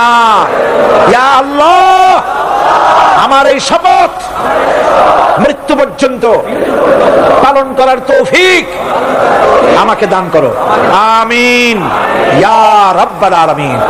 দাঁড়ানো ভাইরা বসে মুনাজাতে শরীক হই, আল্লাহুম্মা আমিন। রব্বানা যালামনা আনফুসানা ওয়া ইন লাম তাগফির লানা ওয়া তারহামনা লানাকুনান্না মিনাল খাসিরিন। রব্বানা যালামনা আনফুসানা ওয়া ইন লাম তাগফির লানা ওয়া তারহামনা লানাকুনান্না মিনাল খাসিরিন। পড়েন সবাই আমার সাথে, রব্বানা যালামনা আনফুসানা ওয়া ইন লাম তাগফির লানা ওয়া তারহামনা লানাকুনান্না মিনাল খাসিরিন। আয় আল্লাহ তাআলা, 5 দিন ধরে কোরআনে কারীমের তাফসীরের মাহফিলে আমরা আলোচনা করেছি, দরুদ ও সালাম পড়েছি, জিকির আজকার করেছি, তেলাওয়াত করেছি। আয় আল্লাহ তাআলা, আমি মানুষ, আমার বলার মধ্যে অনেক ভুল হয়ে যেতে পারে। আমার বলার ভিতরে যদি কোনো ভুল হয়ে থাকে, আল্লাহ ভুলগুলি তোমার বান্দাদের স্মৃতি থেকে মিটাইয়া দাও। যেগুলি হক বলেছি বোঝার, সেই হকগুলির জন্য পূর্ণ সওয়াব দান করে দাও। রব্বুল আলামিন, কদিনের আলোচনায় তুমি খুশি হয়ে যে সওয়াবটুকুন দিয়েছো, আয় আল্লাহ সওয়াবটুকুন জানাবে মুহাম্মাদুর রাসূলুল্লাহ সাল্লাল্লাহু আলাইহি ওয়াসাল্লামের রূহ মুবারকে পৌঁছায়া দাও। রব্বুল আলামিন, হযরত আদম আলাইহিস সালাম থেকে নিয়ে আজ পর্যন্ত রাসূল করিম সাল্লাল্লাহু আলাইহি ওয়াসাল্লাম পর্যন্ত যত পয়গম্বর দুনিয়া থেকে বিদায় হয়ে গেছেন, আল্লাহ তাদের আরওয়ায়ে পাকের পরে হাদিয়া পৌঁছায় দাও। সাহাবায়ে কেরাম, তাবিঈন, তাবিঈন, তাদের পবিত্র রূহের পরে সওয়াব পৌঁছায় দাও। আজওয়াজ মুতাহহারাত, তাদের পবিত্র রূহের পরে সওয়াব পৌঁছায় দাও। রব্বুল আলামিন, तमाम পৃথিবীর বুকে উলামা, পীর, মাশায়েখ, আসফিয়ায়ে কেরাম, আউলিয়ায়ে কেরাম, মুসলমান মুমিনিন মুমিনাত দুনিয়া থেকে যারা বিদায় হয়ে গেছে, কবরে তুমি সওয়াব পৌঁছায় দাও। রব্বুল আলামিন, এই মুহূর্তে আমরা আমাদের মা বাপের কথা মনে করতেছি। আল্লাহ, আমাদের মধ্য থেকে যাদের আব্বা জান দুনিয়া থেকে জলবের মতো বিদায় হয়ে গেছে, মাবুদ আমাদের আব্বার রূহের উপরে সওয়াব পৌঁছায়া দাও। আব্বার কবরটাকে জান্নাতের টুকরায় পরিণত করে দাও। রব্বুল আলামিন, বাচ্চার বিদায় হয়ে গেল, কত কষ্ট করে সন্তানকে মানুষ করেছে, লেখাপড়া শিখাইছে, বাড়ি ঘর বানায় দিয়ে গেছে, যাওয়ার সময় কিছুই নিয়ে যায় নাই। আয় আল্লাহ, আমাদের আব্বা জানের কবর জান্নাতের টুকরা বানাইয়া দাও। রব্বুল আলামিন, আমাদের জনম দুঃখিনী মা, 10টি মাস ধরে মায়ের পেটের ভিতরে থেকে মাকে কষ্ট দিয়েছি, 2.5 বছর ধরে বুকের দুধ খাইয়া কষ্ট দিয়েছি, পেশাব পায়খানা করে কষ্ট দিয়েছি। ওই মা যার দুনিয়া থেকে বিদায় হয়ে গেছে, আল্লাহ কবরকে জান্নাতের টুকরা বানাইয়া দাও।